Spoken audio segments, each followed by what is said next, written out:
Well, Ulster have just retained Callum Black from the pack that played so well in Munster last week. Back from injury, Rory Best, Ricky Lutton and Robbie Dyack. Big changes behind the scrum.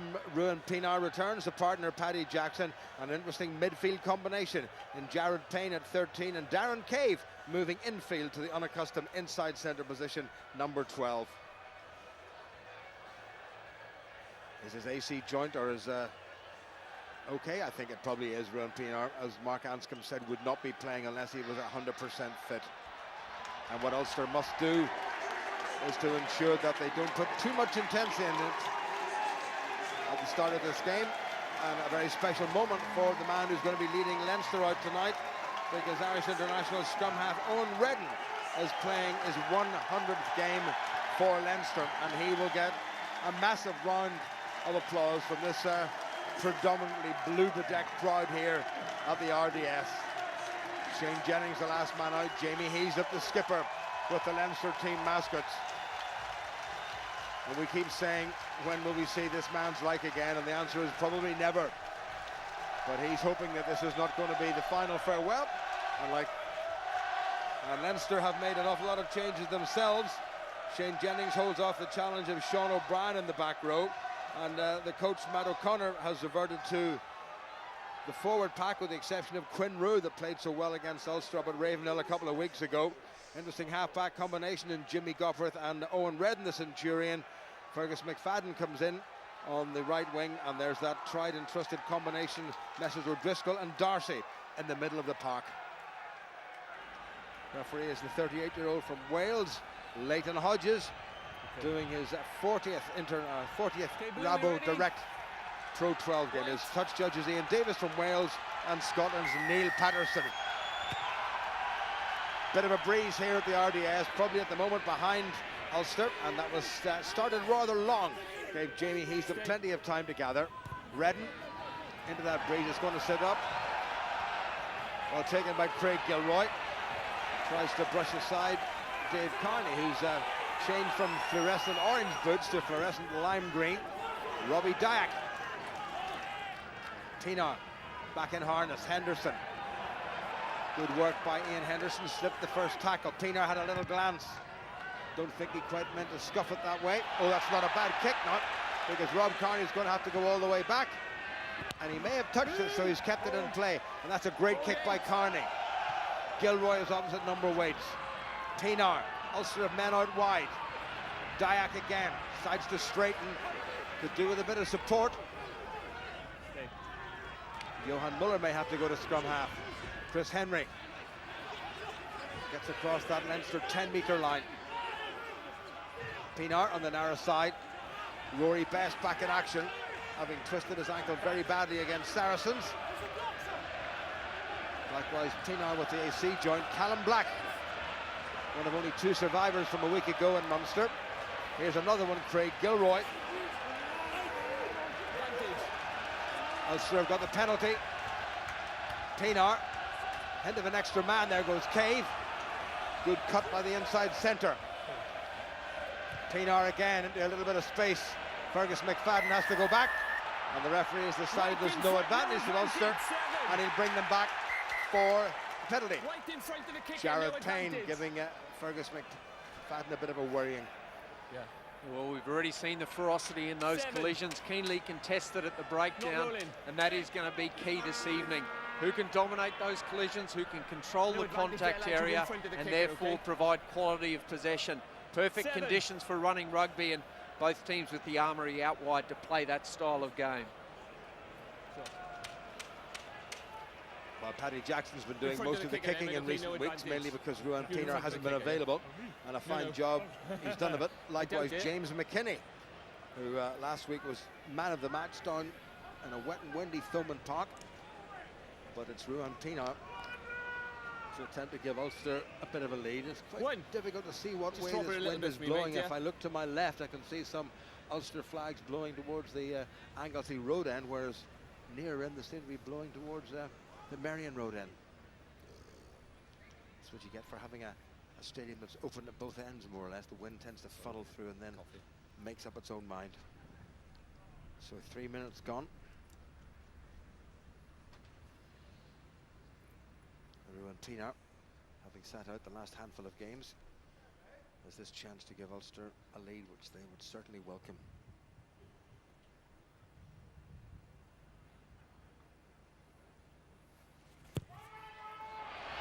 He's hit that nicely. Is it going to come in? No, it's not. Well, he wasn't too far away, was he? No, it's a good sider. It is difficult. There looks like a swirling wind, and it'll take the kickers a little while just to try and grasp where that's coming from. Just pushing away to the left-hand upright. We saw in the semi-final last night, Glasgow and Munster, and the brutality of that match. Expect nothing less than that interprovincial rivalry, semi-final to boot. Jimmy Gopperth. That's long. Pienaar covers back. Considers his options, and that's one option. He's put it right up in the air. Andrew Trimble's underneath that. Good challenge by Trimble. One has to be doubly careful these days about challenging in the air, as Ulster know to their cost. Well set up by Leinster inside their own 10-metre line. Owen Redden.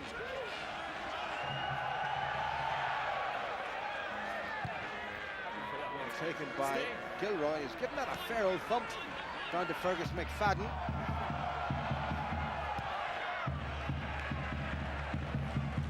Dave Carney gets it away. He's played full-back for the emerging Ireland side on 3 occasions in the Tbilisi Cup last autumn. Good challenge by Trimble, but Rob Carney didn't take his eye off the ball for a single second. Ulster's line-out, first of the game. And that tactical kicking game going to be very important. What strategies they implement, kicking for distance on occasion. We've already seen now that contestable kicks, a huge part of the armoury of both teams. Excellence in box kicking departments on both sides, but it's the chase that makes the kicks. Well taken by Johan Muller. Strong run by Darren Cave. Robbie Dyack well tackled. Ulster still moving forward. Jackson. Nicely done to Trimble. Just lost his footing. Pick up by Roger Wilson. Pienaar. Well gathered in by Muller. Nice sleight of hand by Tommy Bowe. Stay 9. Leinster couldn't quite get the counter ruck on. Again, Henderson has that very nice fade. Avoids Cian Healy, who actually we saw jarring his knee a little bit earlier on in the warm-up. Here goes Tommy Bowe into Leinster's 22. Ulster have men on the near side. Dyack does give it this time. Here goes Henderson. Muller's with him. 5 meters to go to the line. Taken by Bowe. Has he made it available? He certainly has. Pienaar has a wee glance. Dyack has a thrust. Referee's playing advantage to Ulster, so they'll get a penalty at the very least, and they do get the penalty. Well, an inspired piece of play by Tommy Bowe. Great linking between backs and forwards, and typical strong running by Tommy Bowe. We've already seen Bowe and Trimble very prominent, and those back 3 players taking some of that workload in the ball-carrying department off the forwards. Henderson featuring prominently as well, creating those overlaps, a very good execution, quality of possession again. Ulster thrive on it, most teams do. They're getting front foot ball, running against defences that haven't had time to organise correctly, and that's when the holes start to come. High-tempo stuff from Ulster. Leighton Hodge just penalised the Leinster back division for being offside. Paddy Jackson makes no mistake from close range. And it's not a bad start from the men in white, and their supporters will be pretty pleased. Wonderful inside little pass there, and Tommy Bowe sold a nice dummy and made the initial ground, and it finished up with a well-struck penalty. Good handling by Ulster. Ian Henderson is very adept at riding that first tackle. Little fade there from Pienaar, and Dyack took it forward. So Jackson fast approaching 300 points in the league. Well taken by Gilroy, got away from the first tackle. Pienaar Don't block. taken inside the 22, and Jackson puts it up into the air. Dave Carney underneath him. He has Gopperth outside him. Will he use him? Decides to go himself. Ricky Lutton with the tackle for Ulster. Rhys Ruddock made a decent bit of ground. Ulster don't want to be giving away a penalty. They may have stolen that ball. I think they have. Chris Henry gets it away to Payne. Here's Henderson. Jackson steaming up outside him. Gets it to Tommy Bowe. Well, Ulster on the front foot. Rory Best will have to come in field, and he does. All that experience coming to the fore. Jackson to the captain, Johan Muller. Quicker ball now. Pienaar so fast to the breakdown. Cave. Roger Wilson. Sean Cronin comes back to tackle Ulster's number 8. Pienaar on the narrow side. Little chip, and it goes into touch. It's going to be a Leinster ball, but Ulster playing with serious exuberance. Yeah, Pienaar and Jackson are putting Ulster in the right places, making the right decisions, which ball players to hit, and then you see that contesting of the ball at the breakdown. Kane identifying the space, 3-on-2 created, electing to straighten, pop out of the tackle, but it's Ulster's control of possession that is influencing this game, taking the right options, keeping their discipline and speed of execution. Sean Cronin 5 metres from his own line. That's untidy, but it's back on the Leinster side, and they've just about made it secure. Good recovery by the defending champions, and they've gone into touch. Neil Patterson puts the flag up, and Devin Toner, if he falls from about the halfway line, he's bound to get into touch. They'll also be very happy with the opening 9 minutes. They'll also be aware, while they are in the ascendancy in terms of territory and possession, they will need to accumulate points. You don't dominate a team like Leinster for the full 80 minutes. There'll be periods when they're in the ascendancy and have opportunities to score points. So important when Ulster have their opportunities, when they're inside opposition territory, they lead with points. This is Rory Best. That's a good take by Robbie Dyack. Now can also get a squeeze on here. Leinster in there very quickly, and Jamie Heaslip in the middle of it. Referee's having a good look. It's now a ruck situation back on the Ulster side. Leinster being told to stay out of it. Pienaar to Chris Henry. Muller in support. Dyack is there, and Ulster give away the penalty for somebody flopping over it. Well, coming in to contest, you've gone off your feet beyond the ball. Genuine chance there for Ulster. Come in and contest. Yeah, excellent position for the line-out, but wonderful line-out defence from Leinster. They really dismantled Ulster's rolling maul that they had set up very well, and then referees have been very tight on this in the last couple of weeks, is taking out players beyond the ruck and taking them out of the game, and that's where the penalty arose. Wind starting to pick up a little bit here at the RDS. There's Chris Henry now. Somebody went off their feet there. Was it Johan Muller went over the top? Might well have been. So Leinster have made some 45 metres or so. Mark Hanscom in the middle, and Neil Doken is right, and Larkin is left. Sean Cronin. Well taken by the enormous Toner. Muller trying to disrupt the whole thing.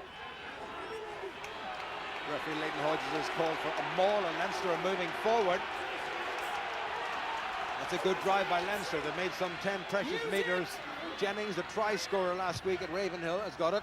It's a clever kick by Redden. Great take by Andrew Trimble. Referee's got the hand out for the penalty. That was a high tackle by Fergus McFadden, and he'll bring them back as Ruan Pienaar tries to sneak away.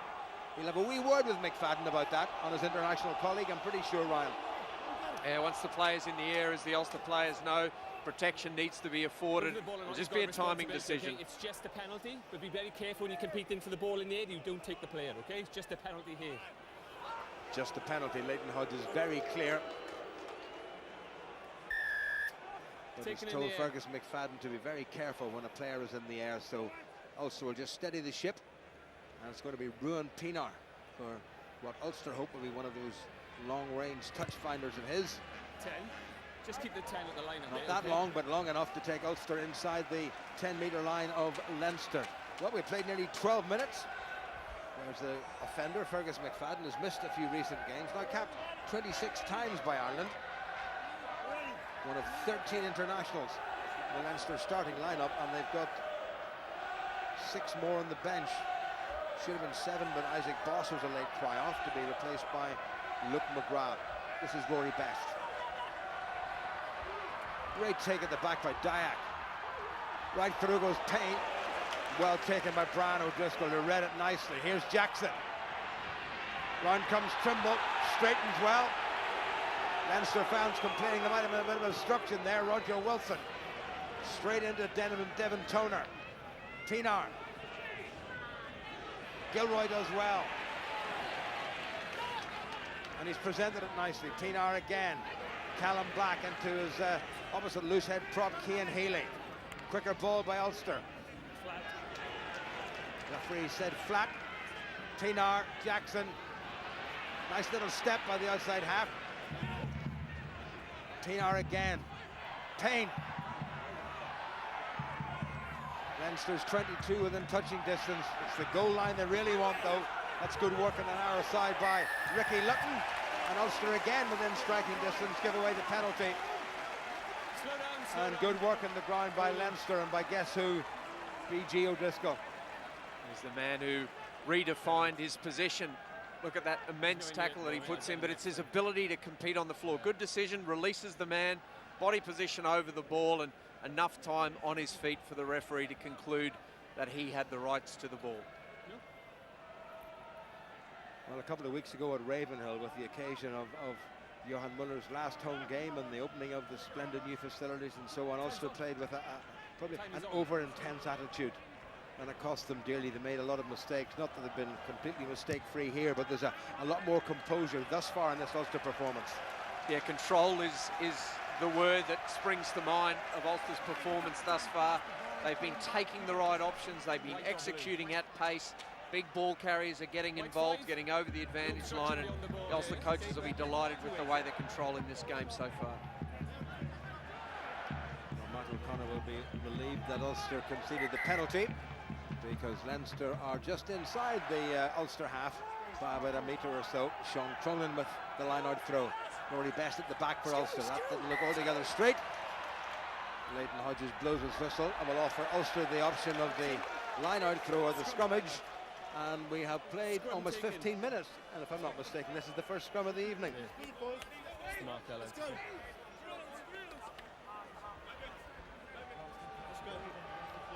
That was not that far off centre, but enough to cause Leighton Hodges to blow his whistle.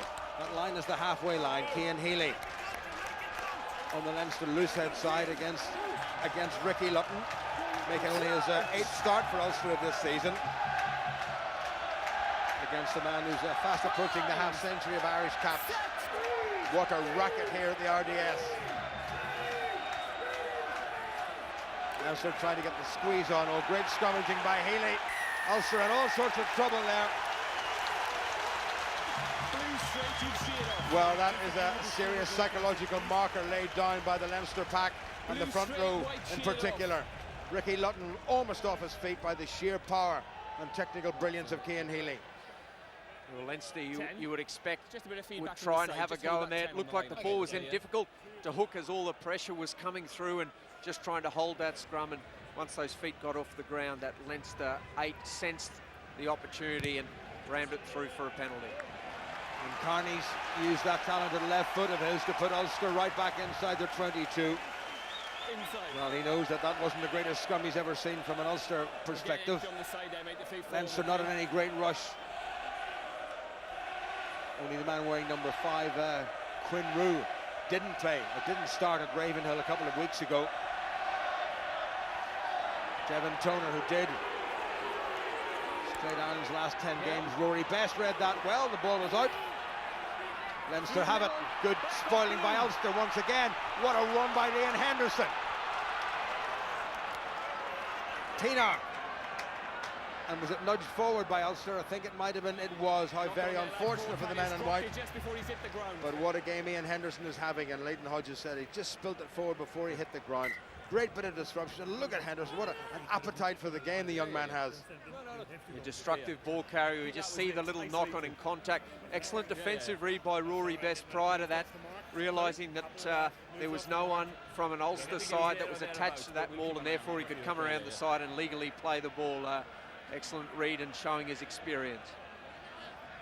Well, it hasn't got so far the outright consistent level of almost brutality that we saw last night between Glasgow and Munster. What an old-fashioned game that was. With this, the oldest interprovincial fixture in the Irish rugby calendar, dating back to the days of the inception of rugby in this island. And Ulster Leinster is always something special. With a special prop forward Cian Healy is.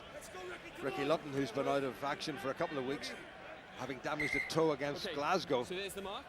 Set up to find the it left. Set pretty up tough to in the that left. opening scrum. Stay where you are. Stay where you are. No John Afoa, no Tom Court. Crouch! Bind! Owen Redden. Set! Good shape, Gian. Marty, just stay there. He's got it. He's got it, Marty. Yeah, he's got it. You just stay square. He'll see it. The referee's going to ask Head them and shoulders on this to side, do both, it okay? again. Fun and games going over Positive on the enough. other side, away from our cameras, between Martin Moore and Ulster's Callum Black. Quick call if Neil you got it, Patterson, the okay? touch judge on the far side, the dentist from Dundee, who played outside half for the Malone club before he went off to Scotland to study. Is the man keeping an eye on that side. Crouch! Bind! Set! 18 minutes gone, Ulster still 3-0 up. Little pat for Owen Redden to put it in. Stay Good front! solid Leinster scrum. It's not coming out too easily. Redden sneaks off on the narrow side. And that's kicked directly into touch. And Ulster will get the line out. A better Ulster scrum, albeit on the Leinster put in. They're much better, and Leinster again guilty of turning over possession. A couple of set-piece opportunities they've had, and a mistake following shortly thereafter. And it's allowed Ulster to dominate this match. They're the ones that are into a rhythm in terms of the patterns of play, and Leinster forced into a heavy defensive work toll early in this match. Owen Redden's right foot just got underneath that, and the wind carried it into touch to give Ulster the line out, and they've taken out Roger Wilson and Chris Henry from the line out.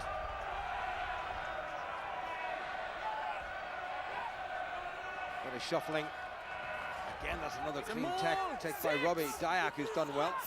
Devin Toner nearly drifted offside. Referee shouting 6. I'm not sure whether that's to tell Rhys Ruddock to get back on side. That's a good drive by Ulster. In goes Chris Henry. They're over the halfway line. Pinar. Trimble legs it. Well taken by McFadden. I think he was on the ground. The referee said fine. A great tackle by Trimble, judged to perfection. And Ulster have nearly come away with it. And the referee's given another penalty against Ulster. I don't think it was for that tackle though by Andrew Trimble. Although McFadden certainly looks a little bit squiffy. Now, was he off his feet when Andrew Trimble touched him? One foot on the ground. There was nothing wrong with that, I don't think. Owen Redden protesting that there was something wrong there.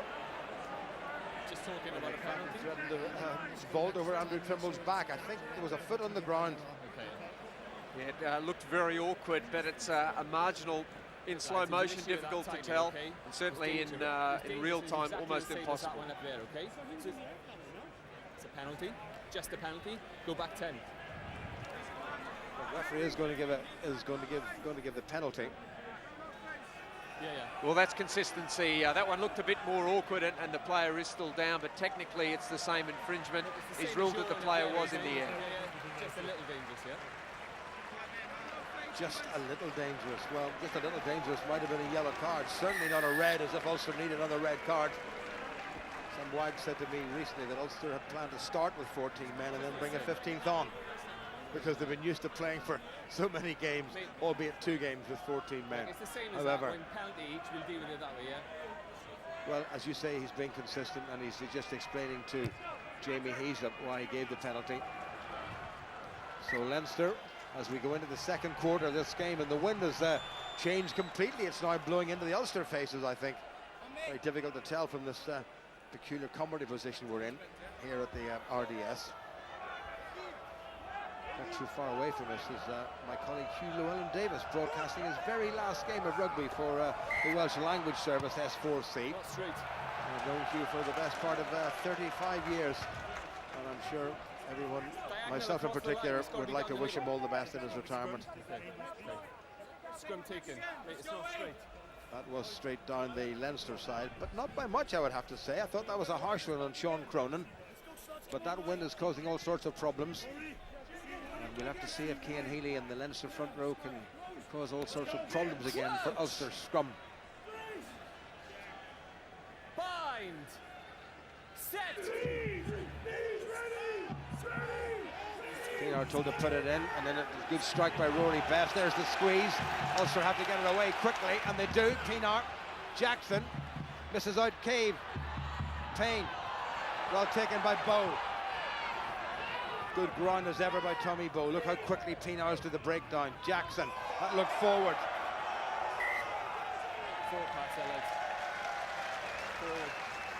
A little error there by Ulster just when they were starting to pick up the pace a little bit. Jared Payne missed the last 3 games.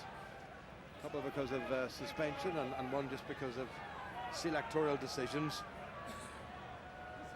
Playing his 6th game of the season at outside centre, a position, well, which he may be considered once he becomes eligible for Ireland, which happens sometime at the beginning of September this year, but he won't be eligible to go on the Argentinian tour. 22 minutes gone. The interesting positioning at the back of the scrum from Dave Carney. Leinster dominating the scrum, looking to get the right platform to launch this attack. Ulster just digging in. Redden has a little go on this side. Here's Carney, and the brother outside him. Back inside to Dave Carney. That's not great tackling by Ulster. There was a huge hole appeared there, and for the first time Leinster really threatening this Ulster line. Goffrith has a bit of a show. Hint of obstruction there. This is Rob Carney, tries to run outside Rory Best. Gets it away to McFadden, who's running like an arrow for the line. Great stuff by Leinster. This could be a hammer blow for Ulster. Cian Healy well tackled by Andrew Trimble and by Jared Payne. Leinster 2 meters away. O'Driscoll tries to set it up. It's been spilled forward by the great man himself. Back on the Ulster side. And Leinster give away the penalty coming in at the side. Well, that's not the first time in recent weeks we've seen a huge hole appearing in the Ulster midfield. Well, what they did very well from the scrum, because they got the angle, it was a retreating Ulster defence. That made them susceptible to the switch from Carney, who took the opportunity very well. Then as they go through that recycled possession, desperate Ulster defence as they scramble to try and prevent that score. And Leinster, first real opportunity they've had, and then a very good tackle in concert between Trimble and Payne that led to the turnover, and Ulster managing to clear their line, albeit at some cost, 2 men down in back play. I think it's Rory Best and Callum Black, the loose head props, so 2 of Ulster's front row in a bit of trouble there. I think Callum Black's got a bit of a nasty cut round his mouth. He's getting a little bit of attention there. I'm not sure what the problem is with Rory Best. Maybe his nose. He's got a bit of cotton wool stuck up his nose. That'll not stop him from playing. Rory Best getting attended to by Gareth Robinson, and he seems to be fine as well. Well, that was pretty close. That was the first penalty for a semi-dangerous tackle, and that was the second one. Not much between them. Maybe Andrew Trimble's tackle and McFadden was a wee bit more dangerous, but the referee just gave penalties and had no notion of going to his pocket. Nearly 24 minutes gone, 3-0 to Ulster. This one, Ryan, was always going to be close. Yeah, and Leinster won't be happy with their performance to date, but with 23 minutes gone down, with the dominance Ulster have had possession-wise, they won't be too concerned that they're only 3 points down. They've shown there, they've got the ability to strike from deep. Certainly a lot more left in this contest. Referee just checking that there's no blood coming from Callum Black's nose, otherwise he would have to go off and get that attended to. He seems to be fine. Rory Best seems to be fine. Chris Henry and Roger Wilson again taken out of the Ulster line out. Best throws, Muller, beautiful. Pienaar, Jackson, Cave, Roger Wilson across halfway. Pienaar changes the angle into the side to Robbie Dyack, who straightens. Half caught by Cian Healy. Pienaar, Roger Wilson. Nicely done to Trimble. Good angle, forward again. Those little final touches, just a little bit off cue, aren't they? Yeah, they're running plenty of angles, and a lot of them are predetermined as you look for this, looking forward, and then just quite obviously forward on that occasion. Getting the timing of those multiple phase plays, particularly when there's 2 or 3 things that need to occur during that movement, can be difficult at times to get the timing perfect. Leinster's scrummage. Roger Wilson, whom, if I'm not mistaken, has been selected for a World 15 to play at the end of the season, hasn't he? Yeah, invitational match the Springboks are using as a warm-up. I think it's in Cape Town, and star-studded lineup and an opportunity for a player you would certainly say has deserved more international appearances than his single cap for Ireland. was way back 9 years ago in 2005 against Japan. Roger Wilson got his only cap. Redden has a little glance, moves it to his right. This is Jimmy Gopperth, who's dangerous, and Ulster again have let him go through. That's pretty awful Ulster defending, and Gopperth has mesmerised the Ulster back division. And Leinster, thanks to Gopperth, on the front foot. Redden gets it away to Healy, who knows only one way to go. Taken down by Black and Lutton. Ulster holding on. Referee's got the hand out for a penalty, but Ulster have won it. And Jackson does the right thing. He's given it an almighty wallop. And Leinster will be grateful that it goes into touch. But that's the second time Ulster's defence has been split wide open. Is that because they're playing a midfield combination that's maybe not too familiar, or what's going on, Ryan? A lot of the time it's the retreating scrum. Ulster are forced into a passive defensive role as they're trying to work out numbers from that set piece, and that's allowing Leinster running onto the ball at pace to dictate the angles against the retreating Ulster team. And they turn ball over when they've got in that position, crucially. Leinster, 2 clean breaks, not finished, and then when they needed patience to go through the phases, they've coughed up possession, and Ulster find themselves on attack once again. Matt O'Connor will not be pleased with that. Well taken by Toner. That was taken back inside the 22. Tommy Bow on halfway, well taken. Try to change direction. Dave Carney lazily gets out of the way. Callum Black avoided the tackle of Sean Cronin and has done well. Quinn Roos and then also give away another penalty. And it's Ricky Lutton who's given it away. Now those are the sort of things that if you had any hair as a coach you'd be tearing out. Because Ulster doing so much good work and then they're giving it away by making so many silly errors. Yeah, just some of that continuity being robbed from Ulster's performance. Leinster haven't had it so far this match. They've relied on some individual brilliance for their breaks, but Ulster's largely cohesive performance in the first 20 minutes just being undone by a few little errors. Well, Black went to ground and Ricky Lutton was completely off his feet. He wasn't taking his weight on his feet at all. He simply flopped over. Yeah. And Leinster now are in their best position in terms of set piece of this game, and we've played nearly half an hour. And Leinster have already showed what they're capable of in terms of the driving maul. We'll look to see if they employ that option again. Well, Toner did the first bit. Henderson has to get back on side, and he does. Ulster digging in. Here comes Shane Jennings, tackled by Chris Henry. Bit on the slow side. Rhys Ruddock slips inside Roger Wilson, who hangs on. Knocked forward by Cian Healy. Well, neither coach will be altogether happy. Yeah, third time Leinster have been inside opposition 22 and have turned over ball cheaply in the first couple of phases. On that occasion, just a poor pass, nothing else to blame for it, but just execution of a basic skill letting them down. Just not a good grasp on the football as he went to pass it, and that'll, I'm sure, will be the focus of any Leinster halftime talk, will be just to get some composure in their game. They've made some clean line breaks, but they're just not going through anything more than 2 or 3 phases. Mr. O'Connor looks as if he's sitting there all on his own, bless his socks. Bit of a stoppage, seems to be an injury or two. Ian Henderson taking on some water. Referee's having a word with Ulster skipper Johan Muller about what, I'm not exactly sure. Well, it's Ulster's put into the scrum. They need to get this in and away. Forward, scrum, white ball. Water carriers and medical staff leaving the field, so we'll get down to the scrummage. Just over 11 minutes to go and only one single score separating them. Paddy Jackson's 17th minute penalty kick for Ulster, the difference. And Leinster have come on particularly strongly, and a couple of very clean, dangerous looking line breaks have really threatened Ulster's goal line. Scrum going down on the Ulster loose head side. Callum Black under a wee bit of pressure from Martin Moore. Height too low on both sides. Put some height into the set process, yeah. Michael Hodges saying that the respective front rows are far too low when they're engaging. He wants a wee bit more height on it. Only best against his Six Nations understudy, Sean Cronin. Crouch!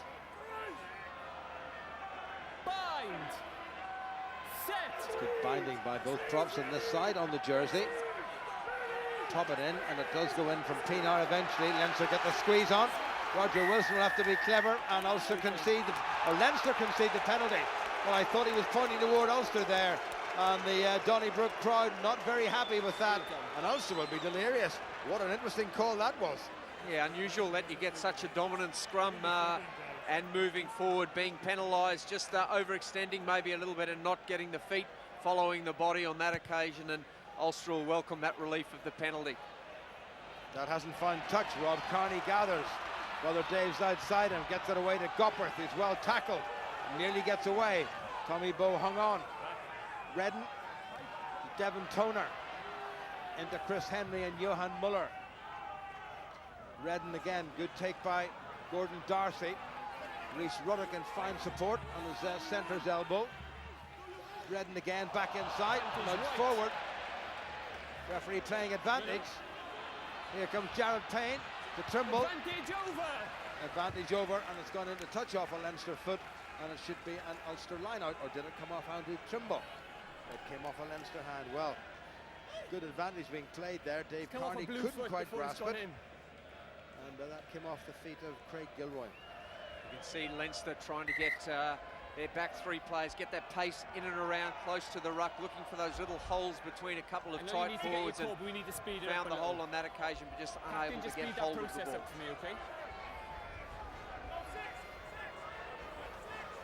Ulster back inside the Leinster half, not by very much though. They've got the full 7-man line out this time. Ricky Lutton's at the back, Callum Black at the front. Stolen by Leinster. Devon Toner read that well and got above everyone. Ulster had to change everything because the back line has had to come up, and Leinster have got the penalty. But they're driving forward. They may want to play this. Here goes Redden back inside. 5, entry at the maul. Ian Henderson 5. penalised at the breakdown. They probably thought he'd come from behind and managed to work his way through the middle. Referee judging it to have been around the side, and interesting to see what option. Long way out on the angle, kick for touch, and Leinster again with a rare incursion into Ulster's 22. If this kick is good enough, and they now need to just hold on to it, go through some phases, apply some pressure to Ulster's defensive line, which they haven't been able to do. Henderson up very quickly, and that was the steal by Devon Toner. So Robbie Jack just not quite tall enough, but then nobody is. Half-time still some way away, and Leinster in a great position this time. That didn't look straight either, but the referee's happy. Here's Gopperth, Darcy, with Driscoll in doing a bit of clearing out as ever. Redden, good switch. Gopperth, they need to watch him. Twinkly feet. Well tackled by Ricky Lutton, has to roll away, and he does.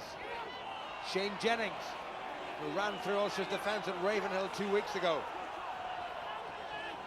Leinster be happy if they can even squeeze a penalty out of this, but I think they're going for more. Here comes Redden, Sean Cronin. Well tackled by Ulster, who are under pressure now. Gopperth steps inside, well covered by Ulster's defence. Good. Scrambled away, O'Driscoll tries a little chip kick through. Tommy Bowe calls for the fair catch, and he gets it, and gets it away quickly. May well have come off, and Leinster not retreating 10 metres, and that's going to change from a free kick into a penalty, I think. Yeah, just ruling not back the 10 metres. Given that it's a mark, once he starts moving forward, he can advance, but he has to be back the 10 metres to start with. No option but a card. That was miles too late off. Gordon Darcy has been binned. It's a late tackle, I think, that they've called for, not necessarily ruling on the 10 metres, just the fact that it was late after Tommy Bowe got his clearance kick in. Well, this was O'Driscoll's little kick. Tommy Bowe called for the fair catch. He did the tap. Oh, well, that was very late. That was a deliberate dip of the shoulder, and that was unnecessary. We were watching the ball and as to where it was going to land, but Gordon Darcy was watching Tommy Bowe, and the referee was watching Gordon Darcy. Yeah, very important 5 or so minutes for Ulster now. Leinster down to 14 men. Ulster with a penalty to get deep into Leinster territory, and they'll be very keen to come away with something more than 3 points, but... Well, that had to go to touch, and it didn't. McFadden hasn't found his touch. He's found Dyack, who finds Jackson. Forward pass, say the crowd. Touch judge was miles away. Good take by Carney, well taken by Craig Gilroy, who let him come to ground. Martin Moore covered acres of ground up front forward to support Redden. Bow knocked it backward into the hands of Leinster. It's forward there, lads. It's gone back first, then it's gone forward. The referee decided it was knocked forward, I think, by Ulster. Went backward and then came forward. I can't quite work out that. Did a Leinster hand touched it. Bow got it. Ooh. Time off. Interesting. Martin Moore down injured, but I suspect that's just to let time tick away a bit. Yeah, Gordon Darcy, time to reflect on that infringement, and Leinster have done a lot of defensive work in this first half. They do have a lot of experience and quality on the bench that they can bring on if that does take its toll later on in the second half, but not a great performance thus far from Leinster, but there's still only 3 points separating this team, and Ulster, I'm sure, will be looking for some more points before the break to have something to show for what really has been a dominant first half display. We're into the last 5 minutes of this keenly contested game. Gordon Darcy in the sin bin, so he'll see out the rest of this first half on the bench, and about 5 minutes at the start of the second. Stay tight. Well, Ulster will certainly not want to concede anything by half-time, and if possible they want to take advantage, but they have to get the ball, and at the moment the ball is with Leinster and with Owen Redden. That's the halfway line, just behind Roger Wilson. Set. So no Darcy, but can Leinster conjure something up in the middle of the park, as they have done on a couple of earlier occasions? Good scrum by Ulster. Ball's out. Tidied in by Jamie Heaslip, and it's knocked forward by the Leinster skipper, and it's Ulster's scrum. Steady on. Hey. Robbie Dyack not very happy and pointing the finger rather seriously at a Leinster forward. Not sure what went on there. There was Jamie Heaslip took it forward, and it squeezed out of his grasp, and it did go forward. Blue. Scrum. And I think somebody just put his head down. It might have been Quinn Rue. Put his head down and drove straight into his fellow South African Robbie Dyack. Yeah, difficult day for both number 8s. Instability in that scrum makes it difficult at the back, retreating scrums or advancing scrums. Any mismatch there makes it difficult to control that ball at the back. And we'll have no issues, okay? Callum Black's nose getting a little bit of attention. Look, if it comes out again, we're going to Played have for to Ireland insist on at it under gets sorted 16, out under properly 18, on the side, and under 19 levels. I was quite surprised, I must say, that he wasn't Yeah. taken off to Georgia for the Tbilisi Cup competition last summer. Knock forward, blue, scrum, white ball. Clock will start any second now, but 3.5 minutes Come up a little remaining of closer, this okay? low-scoring, Just come up a but little nonetheless closer. absorbing first half here at the RDS.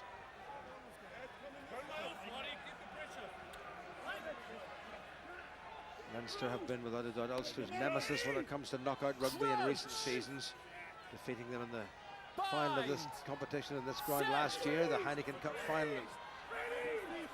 Twickenham in the year before. Stay, 9. Redden told to stay behind, into Cave, to Payne, gets over the 10-metre line, gets away from O'Driscoll. Good work by Payne. Now Pienaar, Jackson. Here comes Craig Gilroy, needs to give it. He had Trimble outside him, it's still there for Ulster. Pienaar, Jackson, back inside to Henderson. Well laid back, Pienaar again, Jackson, inside to Darren Cave.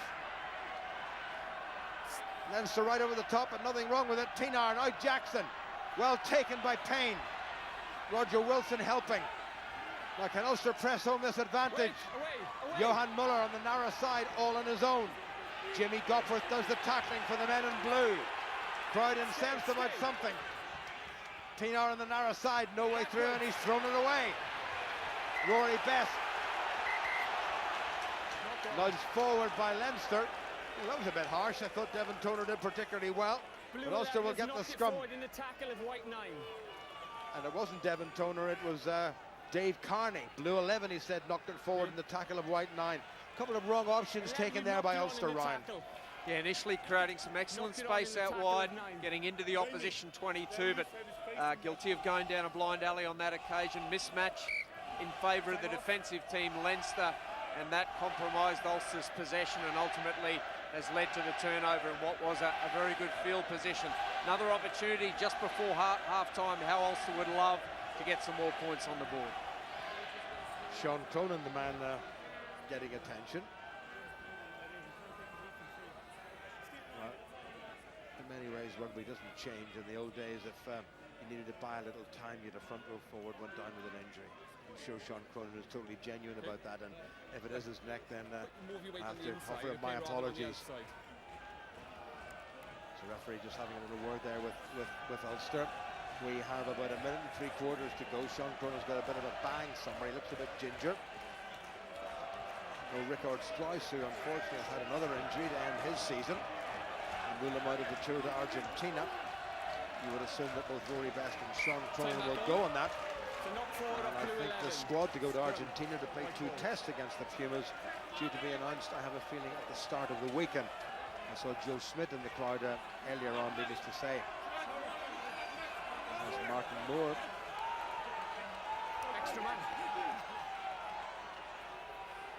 Could well be the last set piece of this first half. Crouch! Cian Healy, how does he get trousers to fit those thighs? Set! Also need to get this in and away. Leinster will put the squeeze on. That's gone down, but not illegally. You can see Leinster just shaping up for the squeeze. So Ulster have to get their feet in the right position and keep themselves straight.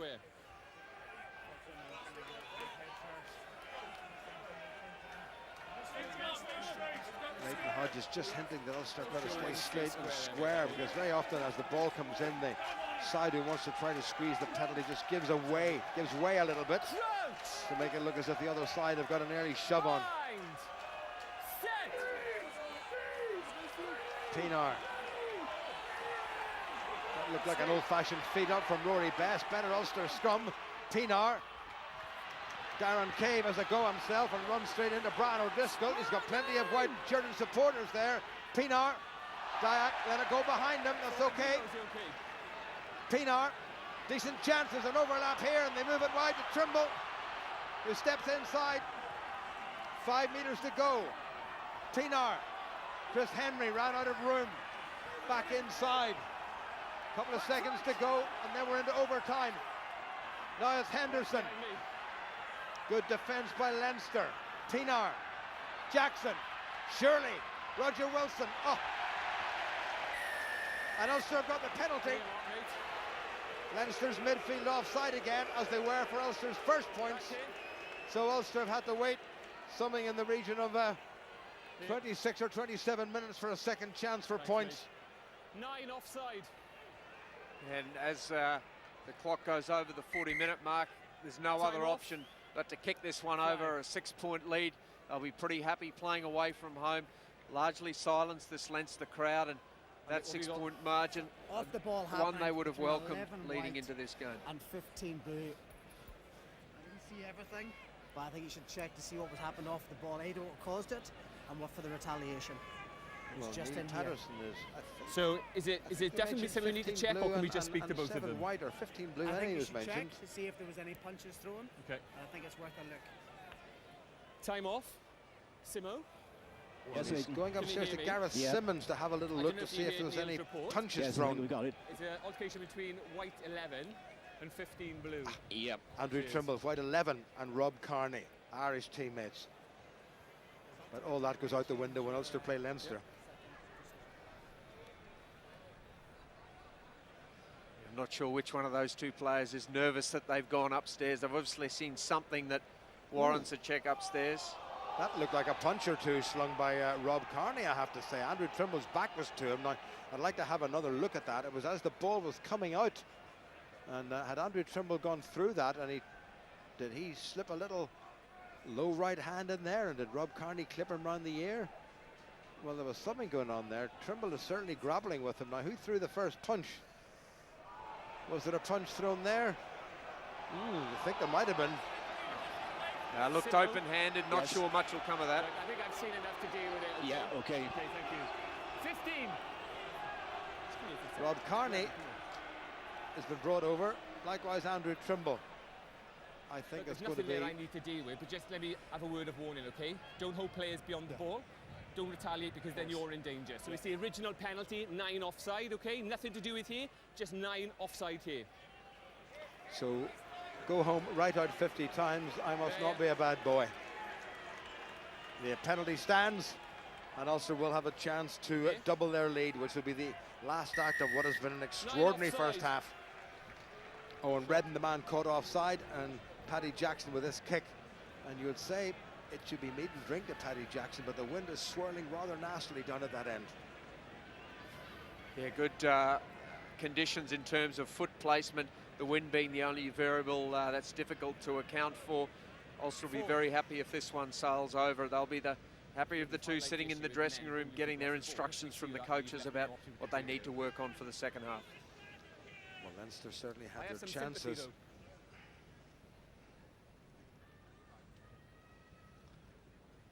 So Jackson, who gave Ulster the lead after 17 minutes, can he extend that lead after, well, the best part of 41 minutes?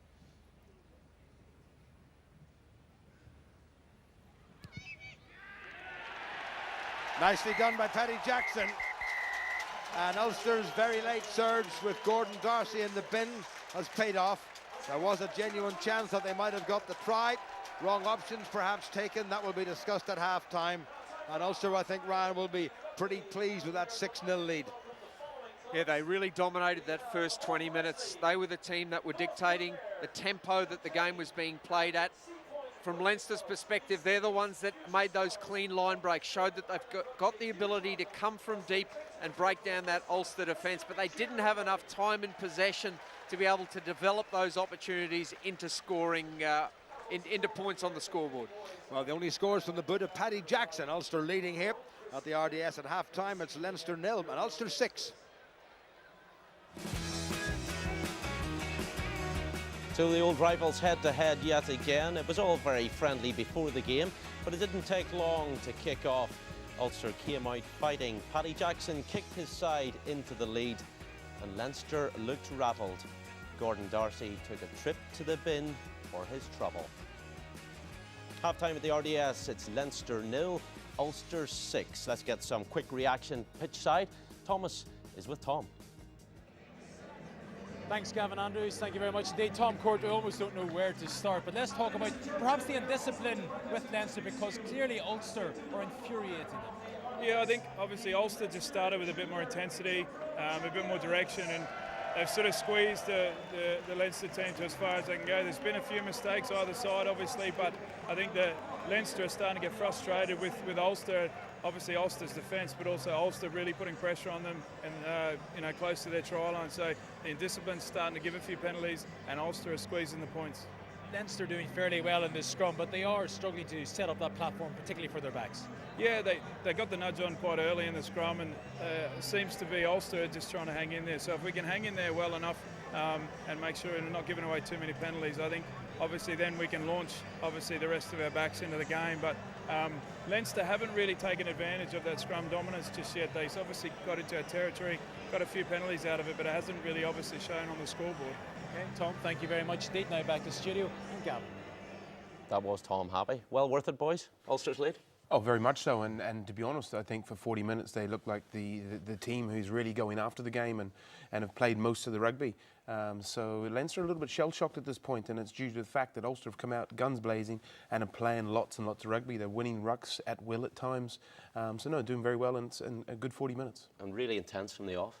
Absolutely. It was just the speed of the ball at the breakdown. Ulster were getting very, very quick ball. Ruan Pienaar was involved massively. Where Ulster have been playing well this season is when the ball is presented very, very cleanly for Ruan or whoever's playing at scrum half. And again, good decisions, good offloads. Tommy taking a very good line there. Again, it's the recycling, it's the pace of the ball at the breakdown which has put Ulster in this position. There's been some really good decisions being made as well from certain players. A couple of times be close to the touchline and so forth. But the hands have been great. The reactions of the Ulster players to get to those rucks, were not putting too many players into rucks. It's just the right amount of numbers. But it's interesting to see as you see this first 40 minutes go on. Leinster, for me, seem very, very happy to concede 3 points. within 5 or 10 metres of their try line. They don't mind giving away that penalty at that point. And for me, it's quite cynical, and it happens throughout the 40 minutes. They'd rather give away 3 as opposed to 7. Yeah, that's the dark side. Leinster play some lovely attacking rugby, and they're masters and kings of Europe because of that. But they do have that dark, cynical side. 5 metres from the line, it's iced. They're not giving away the score. And we've seen that on several occasions tonight. It's experience, but when they get their chance, they've been cutting through Ulster. They have, but then that's because the dominance of the scrum that they had at those early stages. Again, the platforms there. But again, I'd have to have the question maybe the Ulster defensive lineup. Why, they're drifting across. There's no sweeper coming in there. 3 men into the one tackle zone. So it creates the gaps. It's all come from the scrum. If you see that previous scrum, unfortunately, we'll probably not go back to it, but Ulster's scrum's under a bit of pressure, so the back row have to stay committed to that scrum. You can see them all sort of looking up, and they're making some good decisions here now. We're a little bit slow off the back of the scrum. Our defence, communication's not great, and once we get in behind, it's very, very difficult to pick up. So Leinster have exploited that on several occasions, but Ulster's scrambling defence has been quite good. When we get back here, we're making some pressurised tackles and we're coming up trumps. I think the pressure that's been put on the Leinster team by the Ulster defence at the moment has created the hesitancy that is totally unexpected from the Leinster team. And you can see that they're now starting to chirp and they're trying to get into the referee's ear. And Heaslip's at it, Healy's at it, and they're just constantly yapping away there. For a team with such experience, Gordon Darcy loses the head. Again, international colleagues, all good banter in the Irish camp, but you get into this and then the provincial against Leinster, it's all bets are off. That goes out the window. But again, very, very stupid by Darcy. Again, this is the very cynical side of Leinster rugby. It was a bit of a cheap shot, wasn't it? Like, he didn't even get back 10 yards in the first instance, so he already sort of made his mind up what he wanted to do and just put one against Tommy. They'll probably have a good laugh about it afterwards, but that's the way they roll. But I think it's more frustration more than anything, because it was a nothing kick from Brian O'Driscoll at that point. It was very easily picked up. It was just good pressure from Ulster, and they're just not cutting through from set piece. It's all broken play at this stage, and really have only had 2 or 3 opportunities. But other than that, it's been pretty much all Ulster. The ball retention's been superb for me, and I'm really impressed by it. So they need to keep it going. OK, for now, guys, thank you. Now, to a player who'd love to be involved today, Paddy Wallace, 189 caps for Ulster, 30 for Ireland, and after almost 15 years at the top, it's finally time to say goodbye. And as he plans for the future, we took him back to Campbell College and Foxes Field, where it all began. I've certainly more good memories than bad ones, and to be Ulster's most capped player is an honour. Your body starts talking to you. I think I've had 5 or 6 surgeries now in the last 3 to 4 years, and I think that's just the tool of professional rugby now. Father time waits for no one. I've had a bit of time to get my head around it. I've kind of known deep down that this would be the last season that I have at Ulster. Pienaar, good transfer. Here's Whitten. Wonderful stuff. Paddy Wallace, Ulster's second try. Ulster wouldn't have the identity it does without sort of that home passion that brews within the dressing room before we go out onto Ravenhill. It's something special and something I'll always cherish and be glad that I've been part of for so long. It's all I've known for 15 years. So with that, you're obviously thinking about your transition into what we call the afterlife. I'm going to try and stay within rugby and set up a series of summer rugby camps for kids. Great try, good score, nice footwork. Are you happy you've fulfilled everything you wanted to in your career? Okay, you'll always have regrets, you'll always have questions, you'll always wish you didn't give away penalties at the end of Grand Slam deciders. Ireland have given away the penalty. Oh, I don't believe it. I don't think I can look. Up comes Jones. He kicks right-footed. It's hanging. It's hanging. It's dropping short. It's dropping short. Heart feels no more pain. Had a great career, ups and downs. It's made me, the downs have given me the opportunity to really enjoy and embrace the good times. Back in 2006, and that was the year we won what was then the Celtic League. It was great to be involved. It really was. It was a team of a lot of local players and mixed in with a bit of experience from the likes of Justin Harrison from Australia, who was a great import. And I think Ulster players, the local guys, are the heartbeat of the team. And standing in this pitch where it all really began for you at school, it's finally come to an end. Yeah, I mean, I'd always dreamt of playing for your province back in 95, 96 when I was here. To have made a career out of it for 14 odd years has been a dream come true. I stopped blinking, I know at the end. One of the good guys and boys, one of the greats as well. Very much so. I remember when Fatty first came in, I was still fortunate enough to be playing myself, and this young guy came in. He's had some bad hair days on his day, but his footwork, Paddy's footwork, I never forget when he first came in. It was just like, where's this boy coming from? He just had magic wee feet, and it stayed with him throughout his career, and he's been a tremendous servant. So like a young Morrisfield. Yeah. Well, I wouldn't go that far. No one's a young Morrisfield, and thankfully they broke the mould there. No, I had the privilege of playing against Paddy when he was playing for UCD with Draco back in, when they were first starting their careers, and even then the skills were sublime, and he's justifiably get all the plaudits he gets in his retirement. Okay, Paddy, 30 caps for Ireland, and Joe Schmidt, the Irish coach, is with Thomas. I wonder he makes of the first half. Yes, Gavin, thank you very much indeed. The Irish coach, Joe Schmidt, joins me now. He got a wonderful welcome from some of the Leinster supporters. They're all sitting there in the background. They're chanting Joe Schmidt. He's a bit of a hero down here. Joe, well, you can't ask for better than that in terms of reception. In terms of the game, delicately poised. Yeah, I think it is. I think both teams have had chances, and it's I think it's nip and tuck, and I do think it'll go down to the wire. Now, what goes on in Ireland training camp? Because it seems as if the Rob Carneys, the Andrew Trimbles, the Ferguson McFaddens don't particularly like one another. Yeah, I think they're pretty good mates. It's like any time. I think when you play against your mates, you probably go a little bit harder. So it's been really competitive and combative, and I don't think you'd expect anything other than that. I guess this is the last chance for some players to impress ahead of the announcement of the squad for the summer tour. How eagerly are you looking forward to that, and what can we expect for this tour to Argentina? I'm really looking forward to it. I think that a number of the players that I've spoken to, the coaches are looking forward to getting everyone together. It's a strange feeling for me at the end of the Six Nations. Suddenly players disappear for 2.5 months before you get back together. So I think we can expect a really difficult tour. I think where we're going, and Chaco and Tucumán are going to be two really hostile venues, and there's going to be a mix in the Argentinian team. There's going to be some players we don't know too much about, which are going to be the local players, and some of the players who are released back from top 14 premiership. Some of those players will be back there and make it fairly tough for us as well. Jarlath Payne obviously can't play for Ireland to the autumn, if selected, of course. There's Craig Gilroy there, there's Darren Keith, there's lots of other players. I mean, could they force their way onto a summer tour? They've done well so far, and I think tomorrow morning when we get together, the coaching staff will have some really tough choices to make, and that's exactly the way you want it, until you have to make the phone calls to the guys who have missed out. So the very best of luck. One word, who's going to win it? One word? It'll be very close. Thanks, Thomas. Thanks, Joe. Back to you, Gavin. Well, let's get the action and rejoin Ryan Constable and Jim Neely. Well, is this going to be the last 40 minutes of rugby played by the great man? His world centre three-quarter partnership record breaker Gordon Darcy has still about another 4 minutes to go in the bin. Jimmy Gofford to get the second half underway. So Leinster starting the second half, 6 points adrift, down to 14 men. Neither side has made any changes from a cursory glance from our lofty position here. So is this going to be the last? It's going to be the last 40 minutes of the season for one of these sides. Leighton Hodges, a little look at the watch, and Jimmy Gofford changes direction. And that's a very good restart kick. And a very good take by Andrew Trimble, who seemed to be taken around the neck.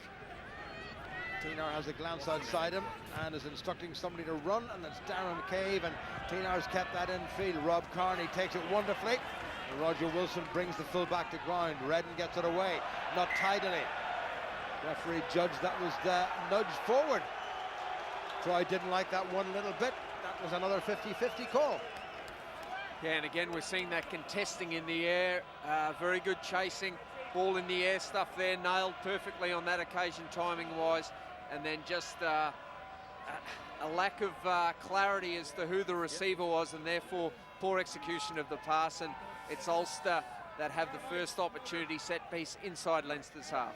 We've had to wait 15 minutes in the first half for the opening scrum of the game. We've had to wait just 1 minute for the opening scrum of the second half. Ulster's first scrum of the game was pretty calamitous, but they've improved things since then. Ruan Pienaar again having a little glance just trying to look at gaps in space and possibilities. Every single thing he does is geared toward thinking. Callum Black on this loose head side for Ulster against Martin Moore. In it goes. Better Ulster scrummage on their own put in, but Leinster get the squeeze on. Roger Wilson picks and drives. He's well caught by Shane Jennings. Wilson seems to have made it available. Pienaar brings it to the narrow side to Rory Best. He makes good ground. Seemed to be a Leinster man over that. There's a little exchange of pleasantries there between Robbie Dyack and Rhys Ruddock, and Leinster have stolen that. Well gathered in by Craig Gilroy. Well, going nowhere except into the arms of Devin Toner. And Ulster will do well to maintain possession. Leinster looking for another turnover. Pienaar to Best again.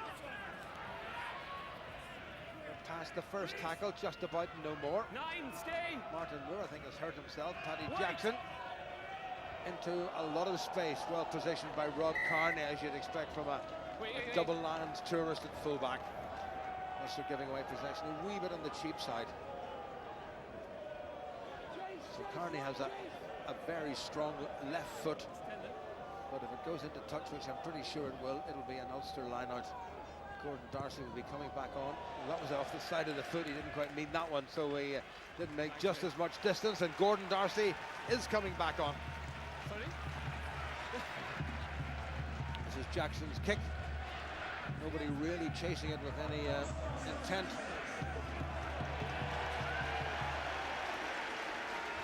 The moves from the Ulster crowd signify that Gordon Darcy is back on. Not the most popular chap at the RDS at the moment. 3 minutes in the second half gone. 6-0 to Ulster. If you're just joining us here in Dublin 4, 2 first-half penalties by Ulster's number 10, Paddy Jackson. Rory Best. Henderson at the front. Pienaar. Jackson. Payne. Gilroy in a bit of pace. Well taken by Trimble behind him. He tries to straighten. Steps inside. Well laid back. Wilson back inside to Tommy Bowe. This time the pass was good. Ulster driving in. Referee's got the hand out.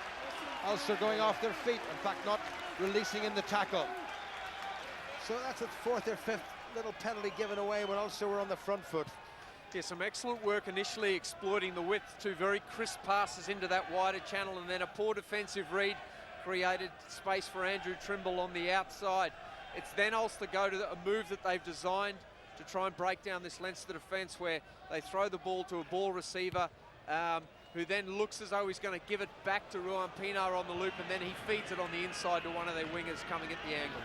Trimble gathered, got it to Gilroy, and Gilroy has found a pretty decent touch, but it's going to be a Leinster line-out. Again, this swirling wind causing all sorts of problems for fullbacks, and Craig Gilroy sort of lost his way internationally in the last year or so, having burst meteor-like onto the international scene with a debut try against Argentina in November 2012. And sort of shortened the line out. Well taken by Toner. Jennings away to Redden. Haslip over halfway. Good run by Leinster's captain. Redden again. Here's O'Driscoll inside to Cian Healy, who bulldozes his way forward. Great stuff by Leinster now on the front foot. Gofforth back inside to Quinn Rue.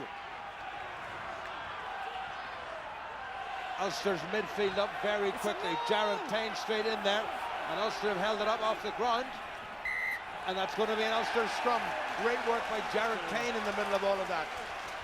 Yeah, excellent work identifying that there was the opportunity, holding it up as he hit the ground, tied up.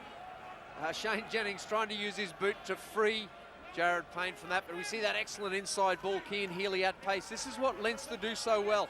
They get their ball carriers at pace, getting over the advantage line, and against retreating defences, they then become an unstoppable force. But excellent tackle from Payne, holds it up. Jackson comes in and identifies. When that goes to ground, it's difficult for a player to get out of the way, despite some encouragement from Jennings. Almost 6 minutes gone in the second half. Touch judge on the far side. Ian Davis from Wales having a good look on.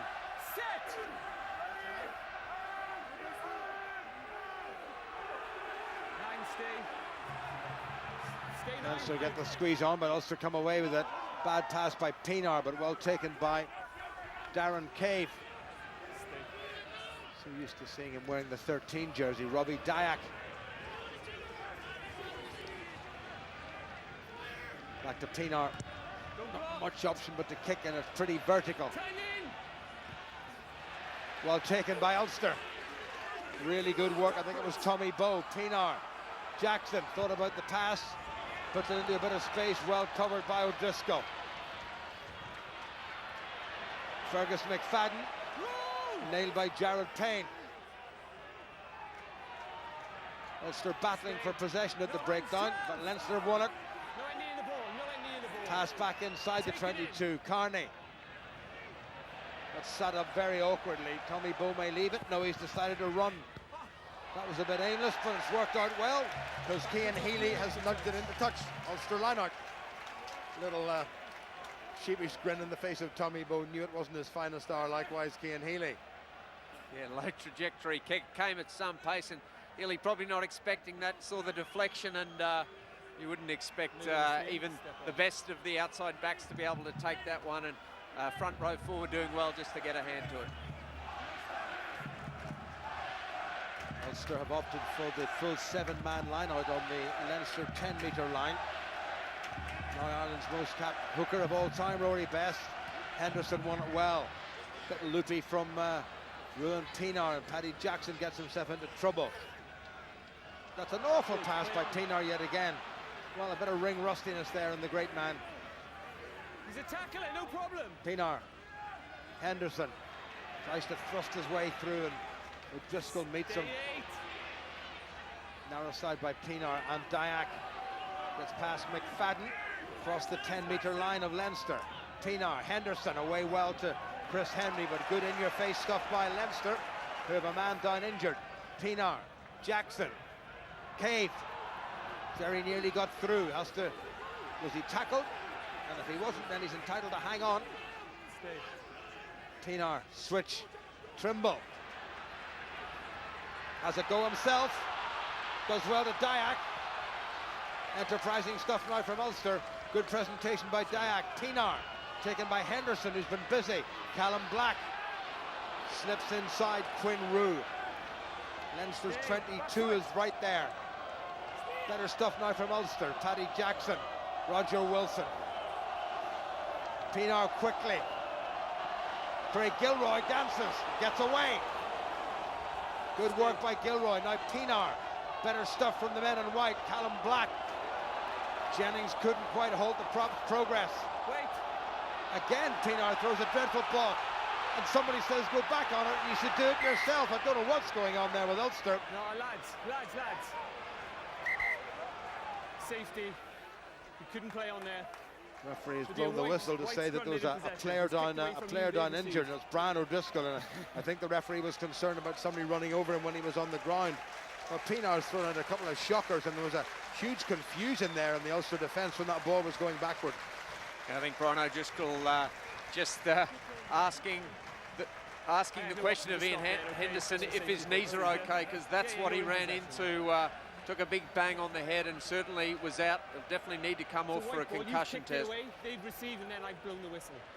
Well, I think that's going to be the case, because Ian Madigan is coming on, which would indicate that as Joe Schmidt and his backs coach Les Kiss observed, Brian O'Driscoll is getting to his feet. He looks a little bit wobbly, but under the concussion ruling, they may have to take him off and just do a quick assessment.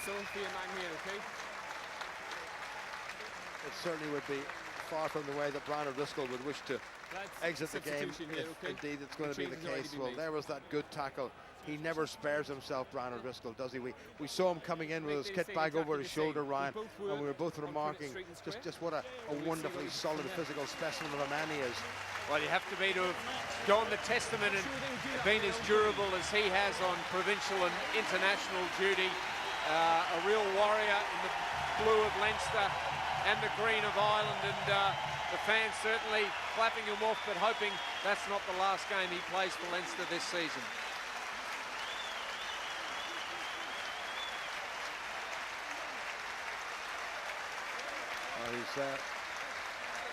taking a metre or two of a lot of bandage off. Throws it away. I have a feeling we won't see Brian O'Driscoll certainly in this game. But then Leinster could well have another game to play, likewise Ulster. So off goes one of the all-time greats of Northern Southern World Universal Rugby. In the middle of all that, Ian Madigan has come on for Leinster. You do get the feeling of Ulster just sharpened themselves up a little bit, that they could do something here. But first of all, they need this ball. Leinster get the squeeze onto the scrum, down it goes, and up it comes again. Pienaar, that's better. Jackson. Jared Payne runs a good angle. Now Craig Gilroy. With Tommy Bowe outside him, he held on just maybe a tad too long. Pienaar complaining about something, but he's got the ball now. Here's Jackson to Roger Wilson. He grafts and grafts and grafts. Pienaar. Jackson, better stuff, misses out. I was going to say Callum Black, but not. Outrageous dummy by Darren Cave. Leinster player just lying at the back of all of that, rather lazily. Pienaar away to Dayak, who checks and tries to take on a couple of Leinster players. That's good defence by Leinster. Down safely. He's coming back on the Ulster side. It was brought down safely. Callum Black, who's been very busy around the park, the loose head prop. No! Pienaar again. That's a penalty.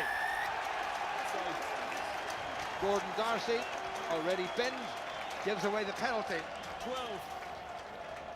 A huge opportunity now for Ulster. Extend that 6-9, be first on the scoreboard, maintain that psychological advantage, and once again they're the ones getting into their patterns. Ryan Pienaar directing things from scrum half, lots of willing ball carriers, and again it's that control at the breakdown starting to frustrate Leinster, and therefore the infringement coming and the penalty earned for Ulster.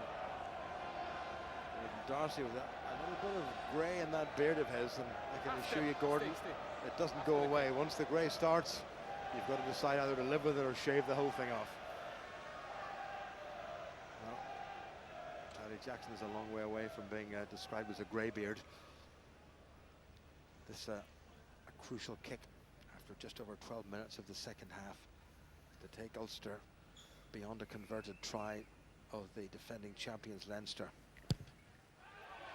He likes it, and the crowd behind the post like it.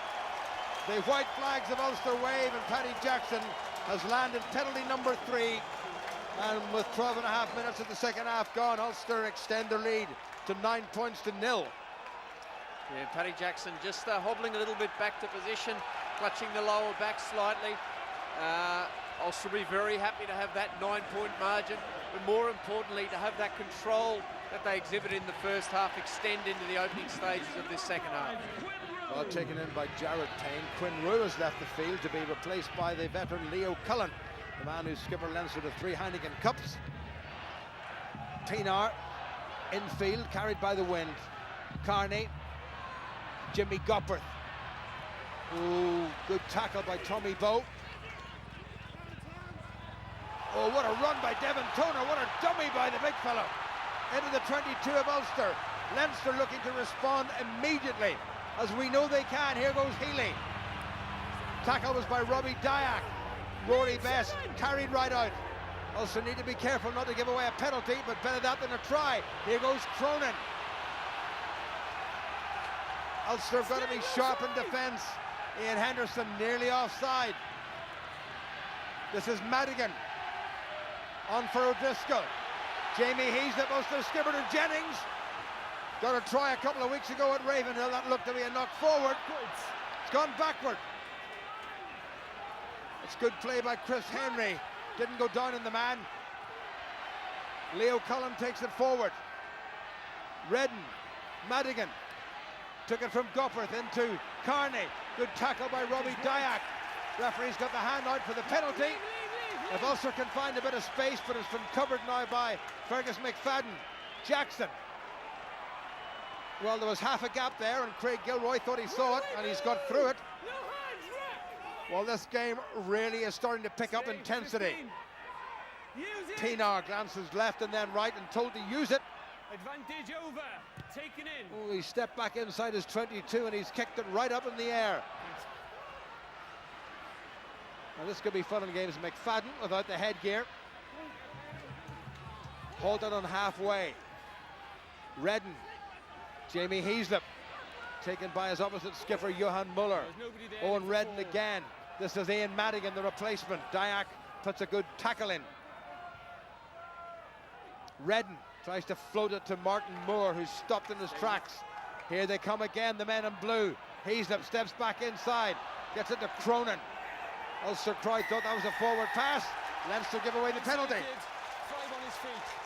Hanging on in the tackle against Leinster. And Ian Madigan the culprit. Yeah, a couple of Ulster bodies down. The attritional nature of this contest starting to show. There's Henderson getting in position early, claiming the ball and spending enough time competing for it, as we see Paddy Jackson now may have to leave the pitch. He looked a bit ginger after that last kick, and Gareth Robinson, the Ulster physio, in conversation now.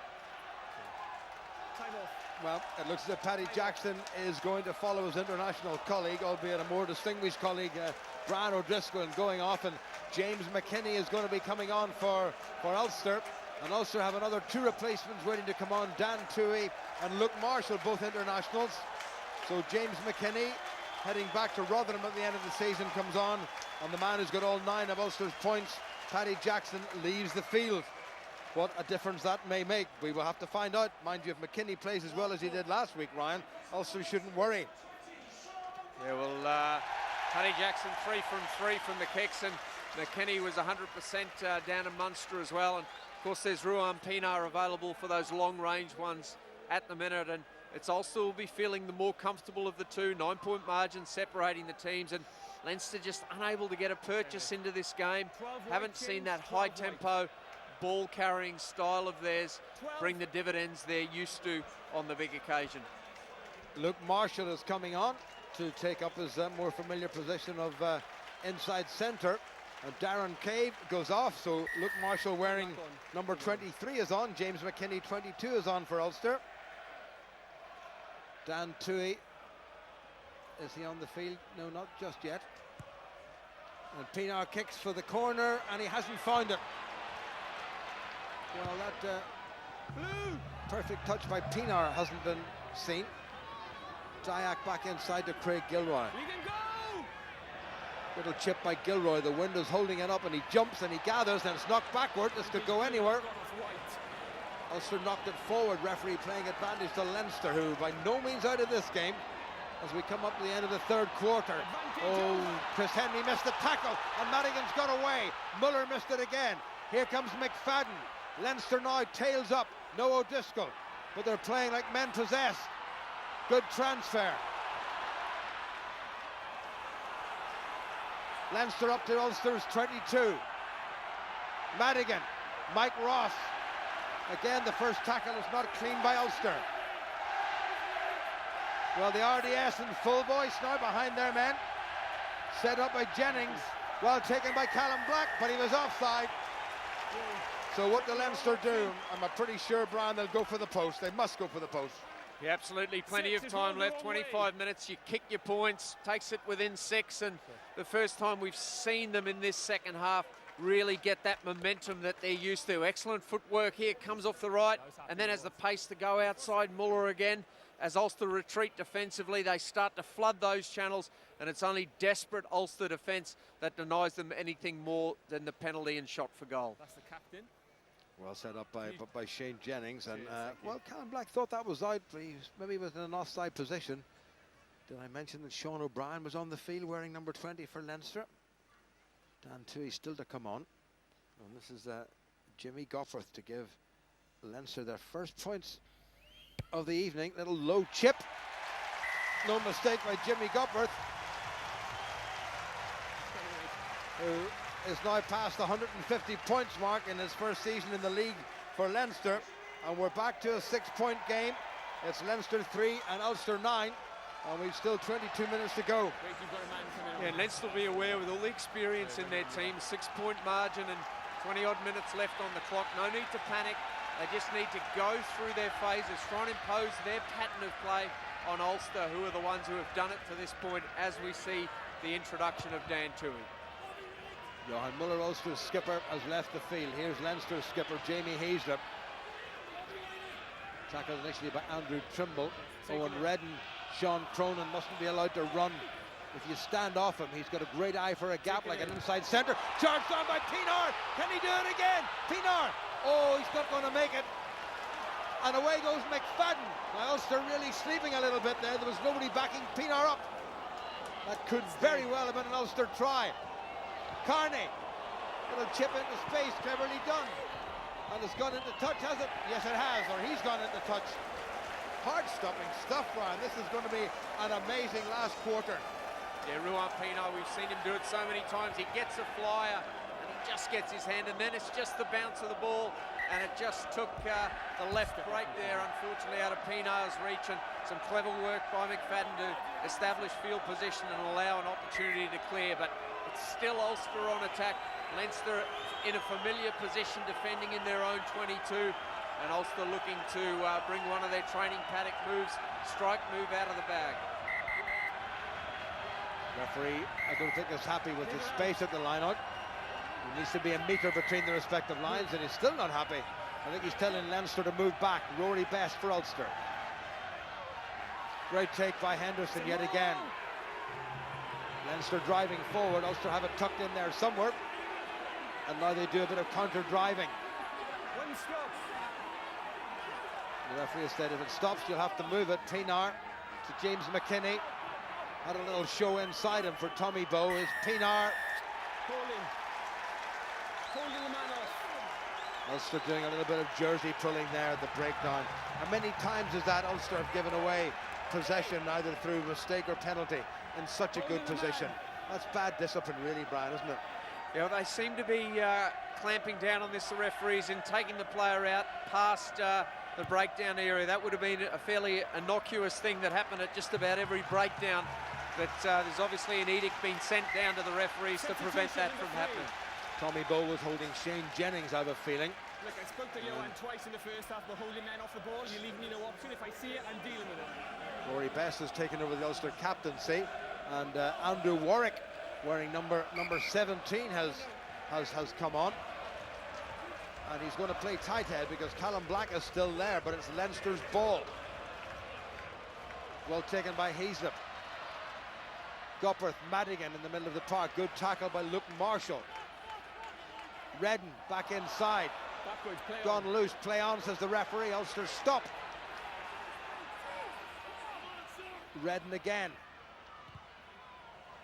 That's a clever kick by Gopperth. What a belter that is. It's going to be an Ulster line-out. But that's a masterly piece of thinking and execution by Jimmy Gopperth. Yeah, a little bit of a mix-up there again for Leinster and some confusion. Deemed to have gone backwards, and then that's the master tactician finding that space in behind, reading the game, 6 points down. That's where you want to be playing, put pressure on opposition set piece, and Leinster where they want to be as they try and erode that 6-point margin. I'm not going to ask you again. I'm not going to ask you again. Leinster not observing the spacing. Ominously, they've taken Sean O'Brien out and put him in the middle of the field. Well, it's back on the Leinster side. You can see why they've done it. Here's Cronin, and this is O'Brien. Luke Marshall with the tackle. Leinster get it away. Madigan across the 22. All the pressure now coming from the defending champions, and they get the penalty.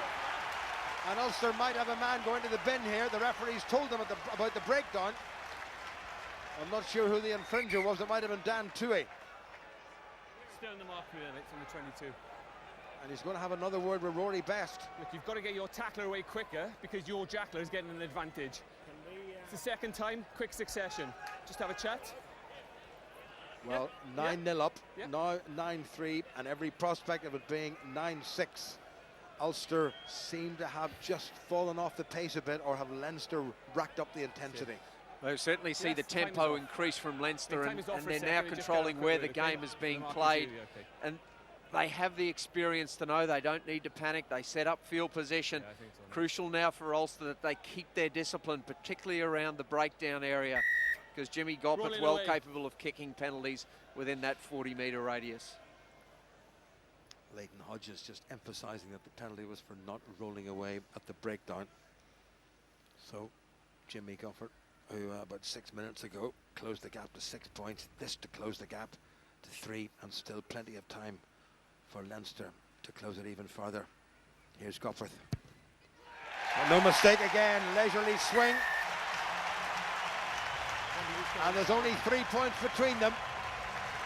He'll be breathing a little bit more easily. Tui initially with the tackle, didn't get away quickly enough for the referee's liking, of a feeling.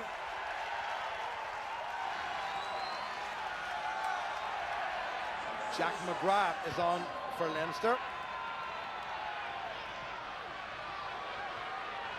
McFadden given far too much room, nobody really chasing for Ulster. Starting to look a bit tired. Have Ulster stolen that on the ground, however? Yes, they have. Here's Pienaar. Back to Luke Marshall. Now Rory Best, his man outside. Gilroy. Well done. Roger Wilson has to drive for the line. He does drive for the line. Needs a little bit of help. Leinster on the back foot. Pienaar. Chris Henry. Support from Andrew Warwick. Pienaar on the narrow side. Nobody there except Trimble.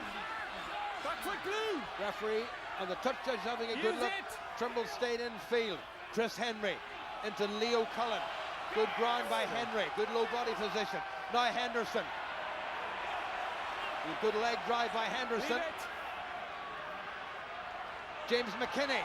Gilroy spins out of the tackle. Good covering by Leinster and by Devin Toner. Ulster 2 meters away. Robbie Dyack looking for the game's first try. Great work by the men in white. Tui lays it back again. Pienaar. Payne tries to slip through. Leinster have closed them down. Referee's having a good look. Pienaar needs a runner. He's got it from Chris Henry. Roger Wilson looking tired, but he's still there. No hands in here. Stay. Pienaar gets it away. Henderson spirals out of the first tackle. Tackle by Leo Cullen. Roger Wilson. A little bit of a check. Good work by Mike Ross in the tackle. Pienaar again. Still there for Ulster. Great Leinster defending. Right there's Pienaar. Oh, he needed somebody in support. Referee's having a good look. Have Leinster turned that one over? They're working at it. And I think they may well have turned it over. And the referee is saying it's a Leinster scrum. Great defending by Leinster. They had turned it over. Will Ulster ever get a better chance than that, Ryan? Well, you feel if they had scored a try there, it goes out to 8 with a conversion. That could have been the winning of the game. Leinster sense the occasion and some desperate defence from them at close quarters. Number of ball carriers got very close. Referee and Rory Best having a little bit of word about something. Rory Best head down, looking a bit on the tired side. This was Gilroy, did well. Lovely sweet little soft offload, and Roger Wilson did the right thing. He came inside and brushed off the tackle of McFadden. And try as Ulster certainly did, they could not find the way through. Pienaar was tantalisingly about 6 feet from that Leinster line.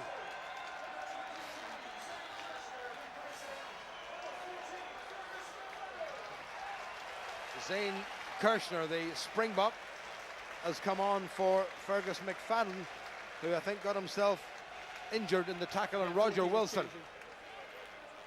But a pretty handy man to have off the bench, but then Leinster have a very handy bench indeed until Isaac Boss withdrew this morning. They had 7 of the 8 replacements were all internationals.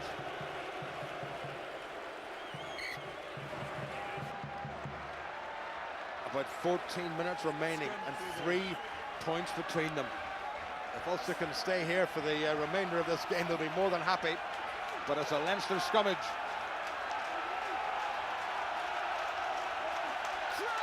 Mike Ross against Callum Black.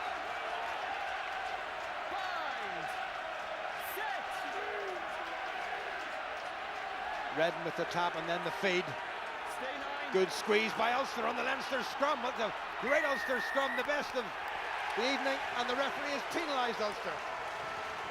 Well, that will be very disappointing. I think maybe Andrew Warwick coming inward. Hard to see from this particular angle. Sean O'Brien there wearing number 20, looking pretty chunky. He doesn't mind me saying so. That's a very good clearance kick by Leinster. And as Ulster's chance gone, I wonder what that man is thinking. There was such a good chance there. Well, Ulster got the squeeze on, and did they come across the front row? Well, what an interesting call that was by Leighton Hodges, because that was the first time Ulster scrum looked really dominant. 13 minutes to go, 3 points between them. Ricky Lutton sitting on the Ulster replacements bench. Andy Irvine, the former Scots international, the chairman of the Pro12, watching this one. Leinster trying to put a bit of width on it. Here's Dave Carney. Couldn't get away from Jared Payne, but he's made good ground. The ball is out. Play on, says the referee. Well picked up by Gilroy. Ulster that bit more alert. Luke Marshall in scrum half. Tui a bit upright, but he's made the ground. Pinar scrabbles it away. McKinney, flat ball, McKinney again. That didn't work out at all well for Ulster, and McKinney knocked on by Ulster, and Leinster have got the ball, though they have a man down injured. Jack McGrath into Rory Best. Ball comes squirting back, and they'll go back for the original knock forward, and it'll be a Leinster ball. 12 minutes remaining. Can Ulster hang on? There's a Leinster man down injured. Yeah, Dave Carney injured in that collision. A number of players leaving the field due to injury. Just shows how physical this match has been, and still on tenterhooks as we enter the last 12 minutes of this match. And it's Ulster who know if they can just play field position, apply pressure to the set piece of Leinster and try and play this game in opposition territory, they're the ones that have that 3-point lead. Well, this was the tackle. Jared Payne got across, and Andrew Trimble was in there as well. I think Dave Carney just felt awkwardly, and he's maybe twisted something underneath him. Payne just showed on the outside and then shut him down, and Trimble as ever was there, and that's a bit unfortunate for Dave Carney. I hope he's okay. In the meantime, Chris Henry has left the field, and Sean Doyle, who's bound for the ACT Brumbies back in his native Australia at the end of the season, has come on wearing number 20.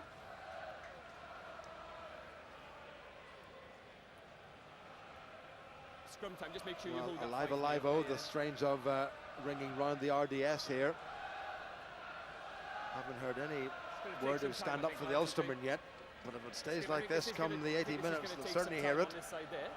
Rob Carney coming over to have a look at that little brother. He looks in a wee bit of pain, doesn't he? And of course Joe Smith will be rather anxious, because Carney was the man who started all 5 games in the Six Nations this year, and that's not looking so good at all.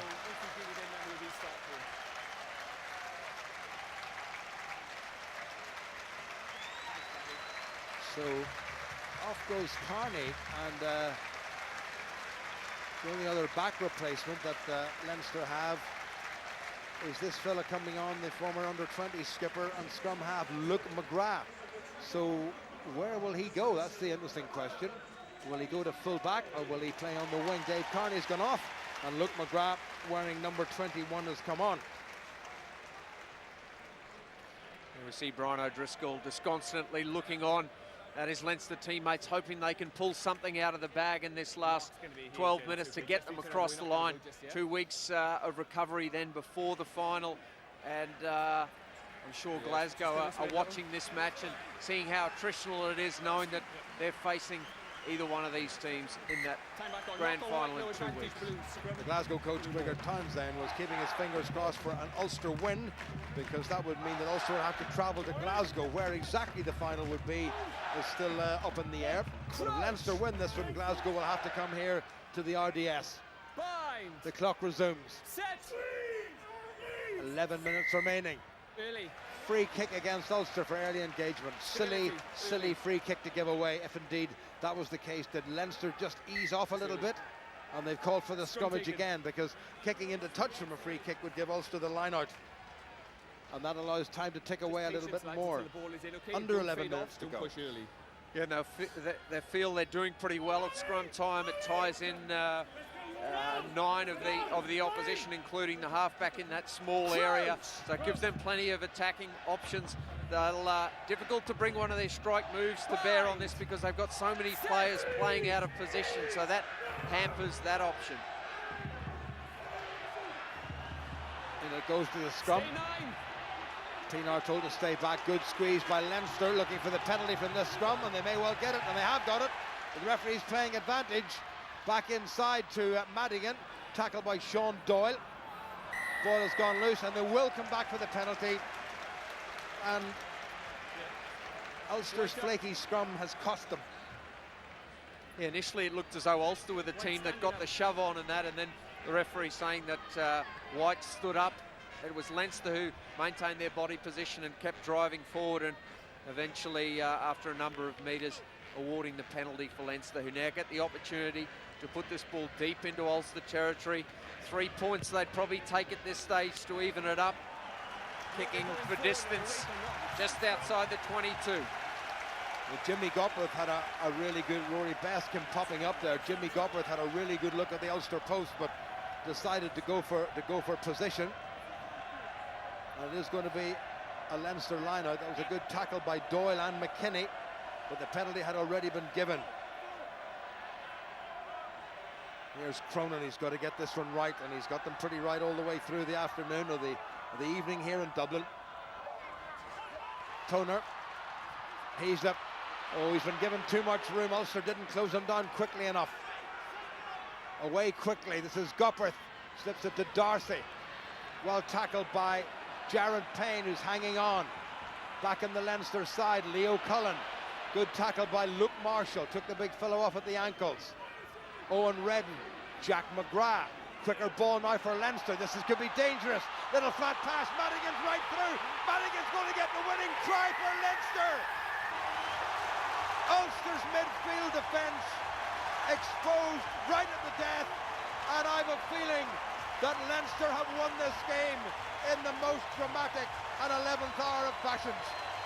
Well, Leinster are the team that have made a number of clean breaks, and on that occasion Jamie Heaslip sets up early possession, and then they get a slight overlap, and then it's just a very good angle taken there in the line from Madigan, who bursts in between two players. Ulster retreating to get back in and try and get the integrity in their defensive line, and then Gopworth just runs close, and a perfect line by Madigan. Pace to go on the outside and breaks the game wide open for Leinster.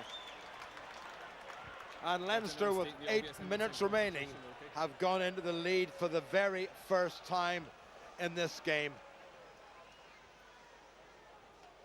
So there may well be another 80 minutes of rugby for Brian O'Driscoll.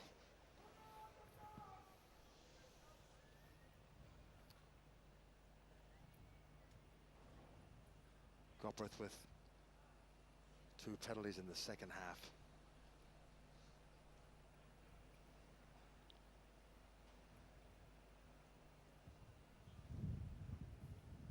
Just to leave Ulster needing a try to get back in the lead, and Gopworth hit that beautifully, and all of a sudden all Ulster's hopes could well be evaporating here in Dublin 4.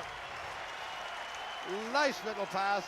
Well, a couple of Ulster players there did not really step up to the mark in terms of defence, and straight through went Madigan. Ulster have got to get back down again. 7 minutes remaining, taken in by Kirshner, who gets away from Andrew Trimble, who's got himself hurt in that collision. Redden to kick. Infield. Gilroy waits. Not really going anywhere. Doyle assists Pinar. There's nobody really out on that far side except Luke Marshall. Leinster will be quite happy to keep Ulster penned in and around the halfway line if they possibly can. Penalty against Leinster. Taking the receiver. Too far out for the kick at post. They must go to the corner and try to force the try. Ruan Pinar, he'll be eyeing this one up. He'll be having a chat with the decision makers, deciding whether he's got the range. He'll go to Rory Best and he'll tell him whether he thinks he can do it, and then Rory will make a decision based on that advice from Ruan Pinar. Well, it's going to be a right-footed kick into the corner from James McKinney. Still time for Ulster. Good strike by McKinney. 15 metres or so from the Leinster line, and an Ulster line-out. And the referee giving instruction to leave it. Ruan Pinar drawing his attention to it and not listening to the referee's call. Doesn't matter what you think, the referee makes the decision. Ulster now with a gilt-edged opportunity. And again, the all-important line-out possession has to be gained. Roger Wilson at the front acts as the dummy, and he takes it nicely. Advantage. Leinster have given away the penalty for pulling that down. Rory Best goes forward. I'm sure Ulster will just want to take the penalty and get closer to the Leinster line if they can. Still playing advantage. Luke Marshall to Jared Payne, not really going anywhere, not his fault. Pinar again. Dan Tui. Good strong run by Tui. Ulster need a try, remember. Penalties no good to them. Henderson. Leinster giving the big fella no room at all. Now Pinar again. Rory Best. Still playing advantage. Pinar looks for someone to run. Robbie Dyack is finding the pace a little bit much, and they'll bring them back for the penalty. Over the far side, Jack McGrath, the man penalised, into the last 5 minutes. Yeah, still wondering in their minds, could we kick the three, go back and get in there and look for the drop goal, but probably going to decide there's not enough time. Kick for the corner, 5 metres out, try that rolling maul, see what they can do. Probably too late now to try and accumulate the points required by 2 penalties. Into the corner by James McKinney. David Humphreys can't bear to look, I don't blame him. Dan Tui just having a word with his fellow Ulster forwards. The referee is telling Leinster that they've got to observe the gap. The stewards are coming around the fringes of this pitch here at the RDS.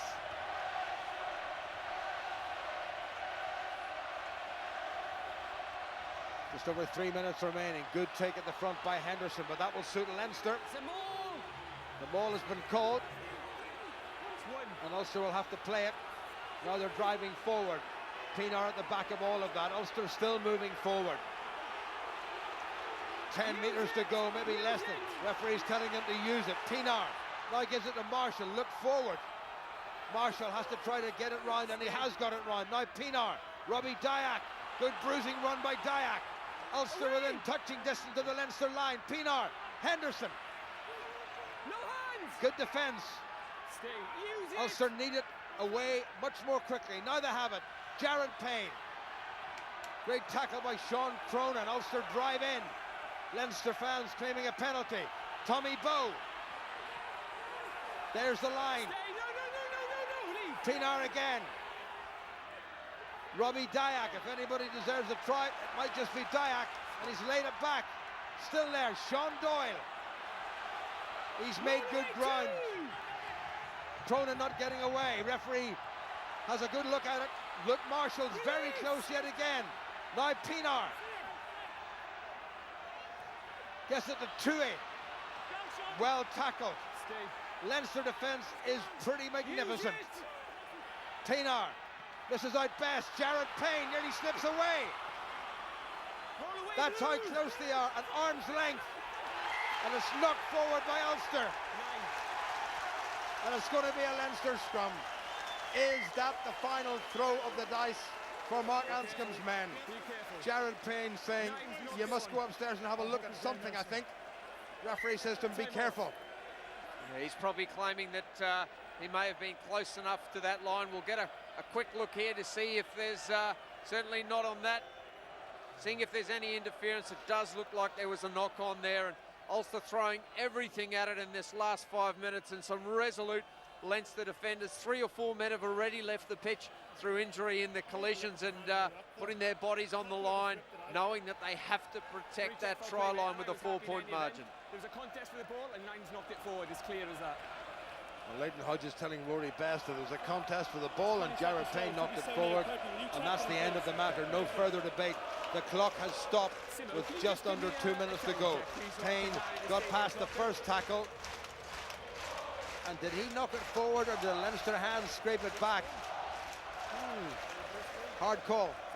You could certainly argue that there was a Leinster hand on that ball, and it was certainly infringing around that time, and Jared Payne still insisting that the referee have a look, and if he looked over his shoulder, he may have seen that there may have been something more to it.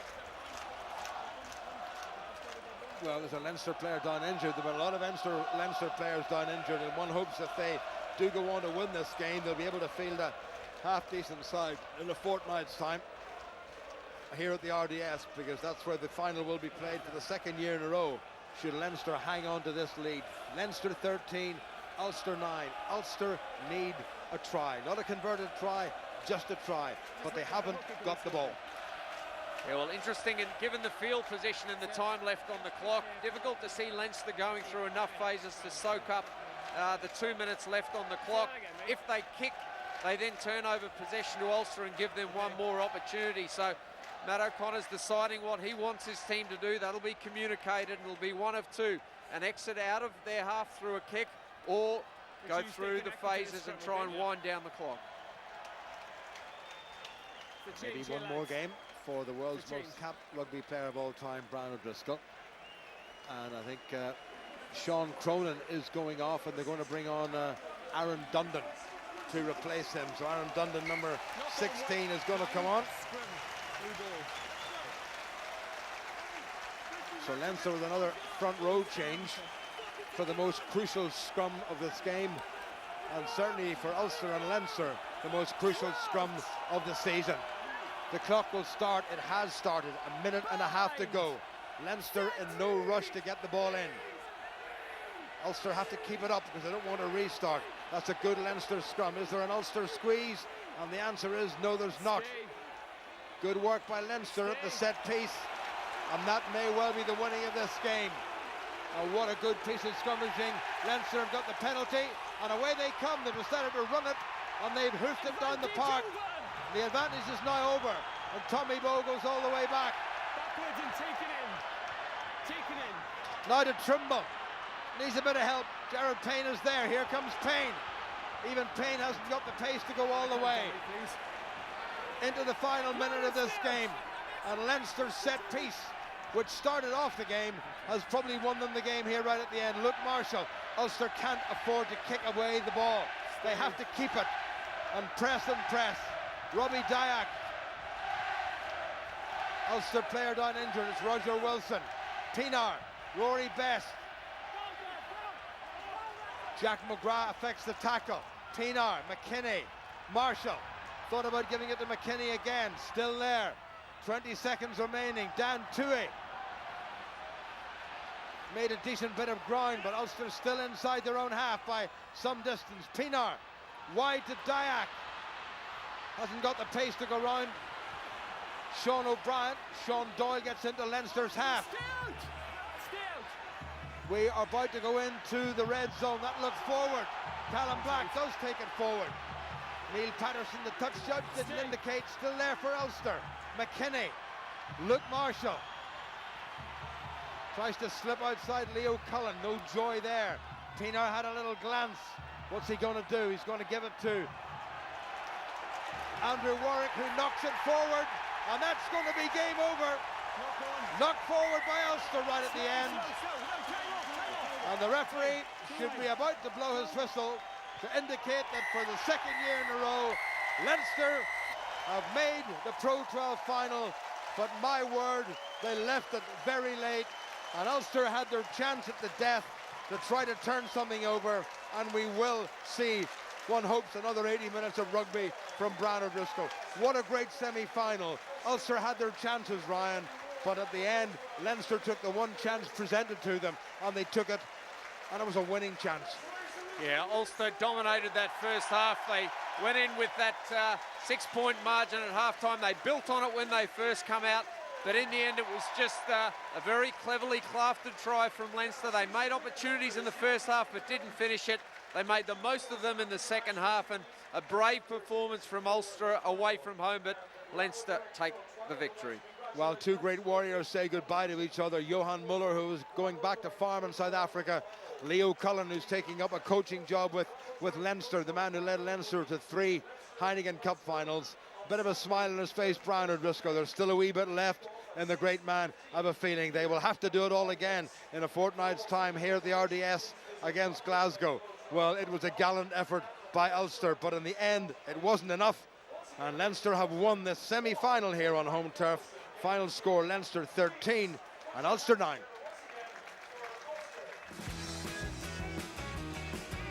So a night of colour in Dublin, plenty for the Irish coaching staff to digest. When the great man left the field, his side were up against it, thanks to the boot of Paddy Jackson. But Leinster, of course, came back. They always come back. Through Jimmy Gopperth first, and then Ian Madigan going over for the only try of the game to break Ulster hearts. Final score, Leinster 13, Ulster 9. Stressful, boys. Oh, so close.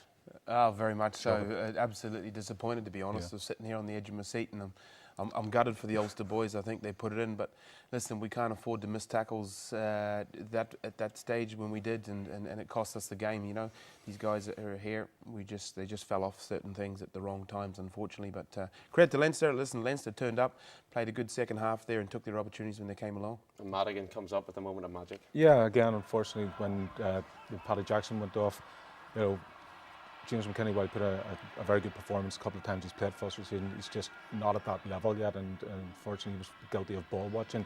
And against Leinster, against a team of this quality, you've got to be aggressive in your defence. You've got to come forward. You've got to move off the line very, very quickly. But unfortunately, they were just static ball watching. You can see here, just great lines coming forward, recycling the ball time and time again, and it's just about now. Ball watching there, and a great line by Madigan, and you can't miss the first opportunity. You can't sit back defensively and sit back and let guys of these calibre actually come at you and run at you the way they did, and we just sort of waiting, and then all of it's too late. They explode into the situation, and they just exploit it, and there's only one winner there, the guy going forward, unfortunately. So, but that's why. But this all really stemmed from me from, you know, Ulster had a penalty into their and missed corner. And the whole, from there on, you know, Leinster just got the momentum. We missed out too many touch finders from penalties out of hand tonight, and it cost us tonight because we should have been having a penalty in the 22 or thereabouts. We missed it. We went for the extra 10 metres, and it just got Leinster in momentum. And when Ulster had their chance, Leinster's defence was just so strong and so clinical. So clinical and cynical. Yeah. Clinical and cynical. I mean, this is what Leinster have built their performances on. If you look at them, they come up, they hit very, very hard. It's one man in, second man straight on the ball. Ulster have to take their opportunities. You get 5 metres from the line, you have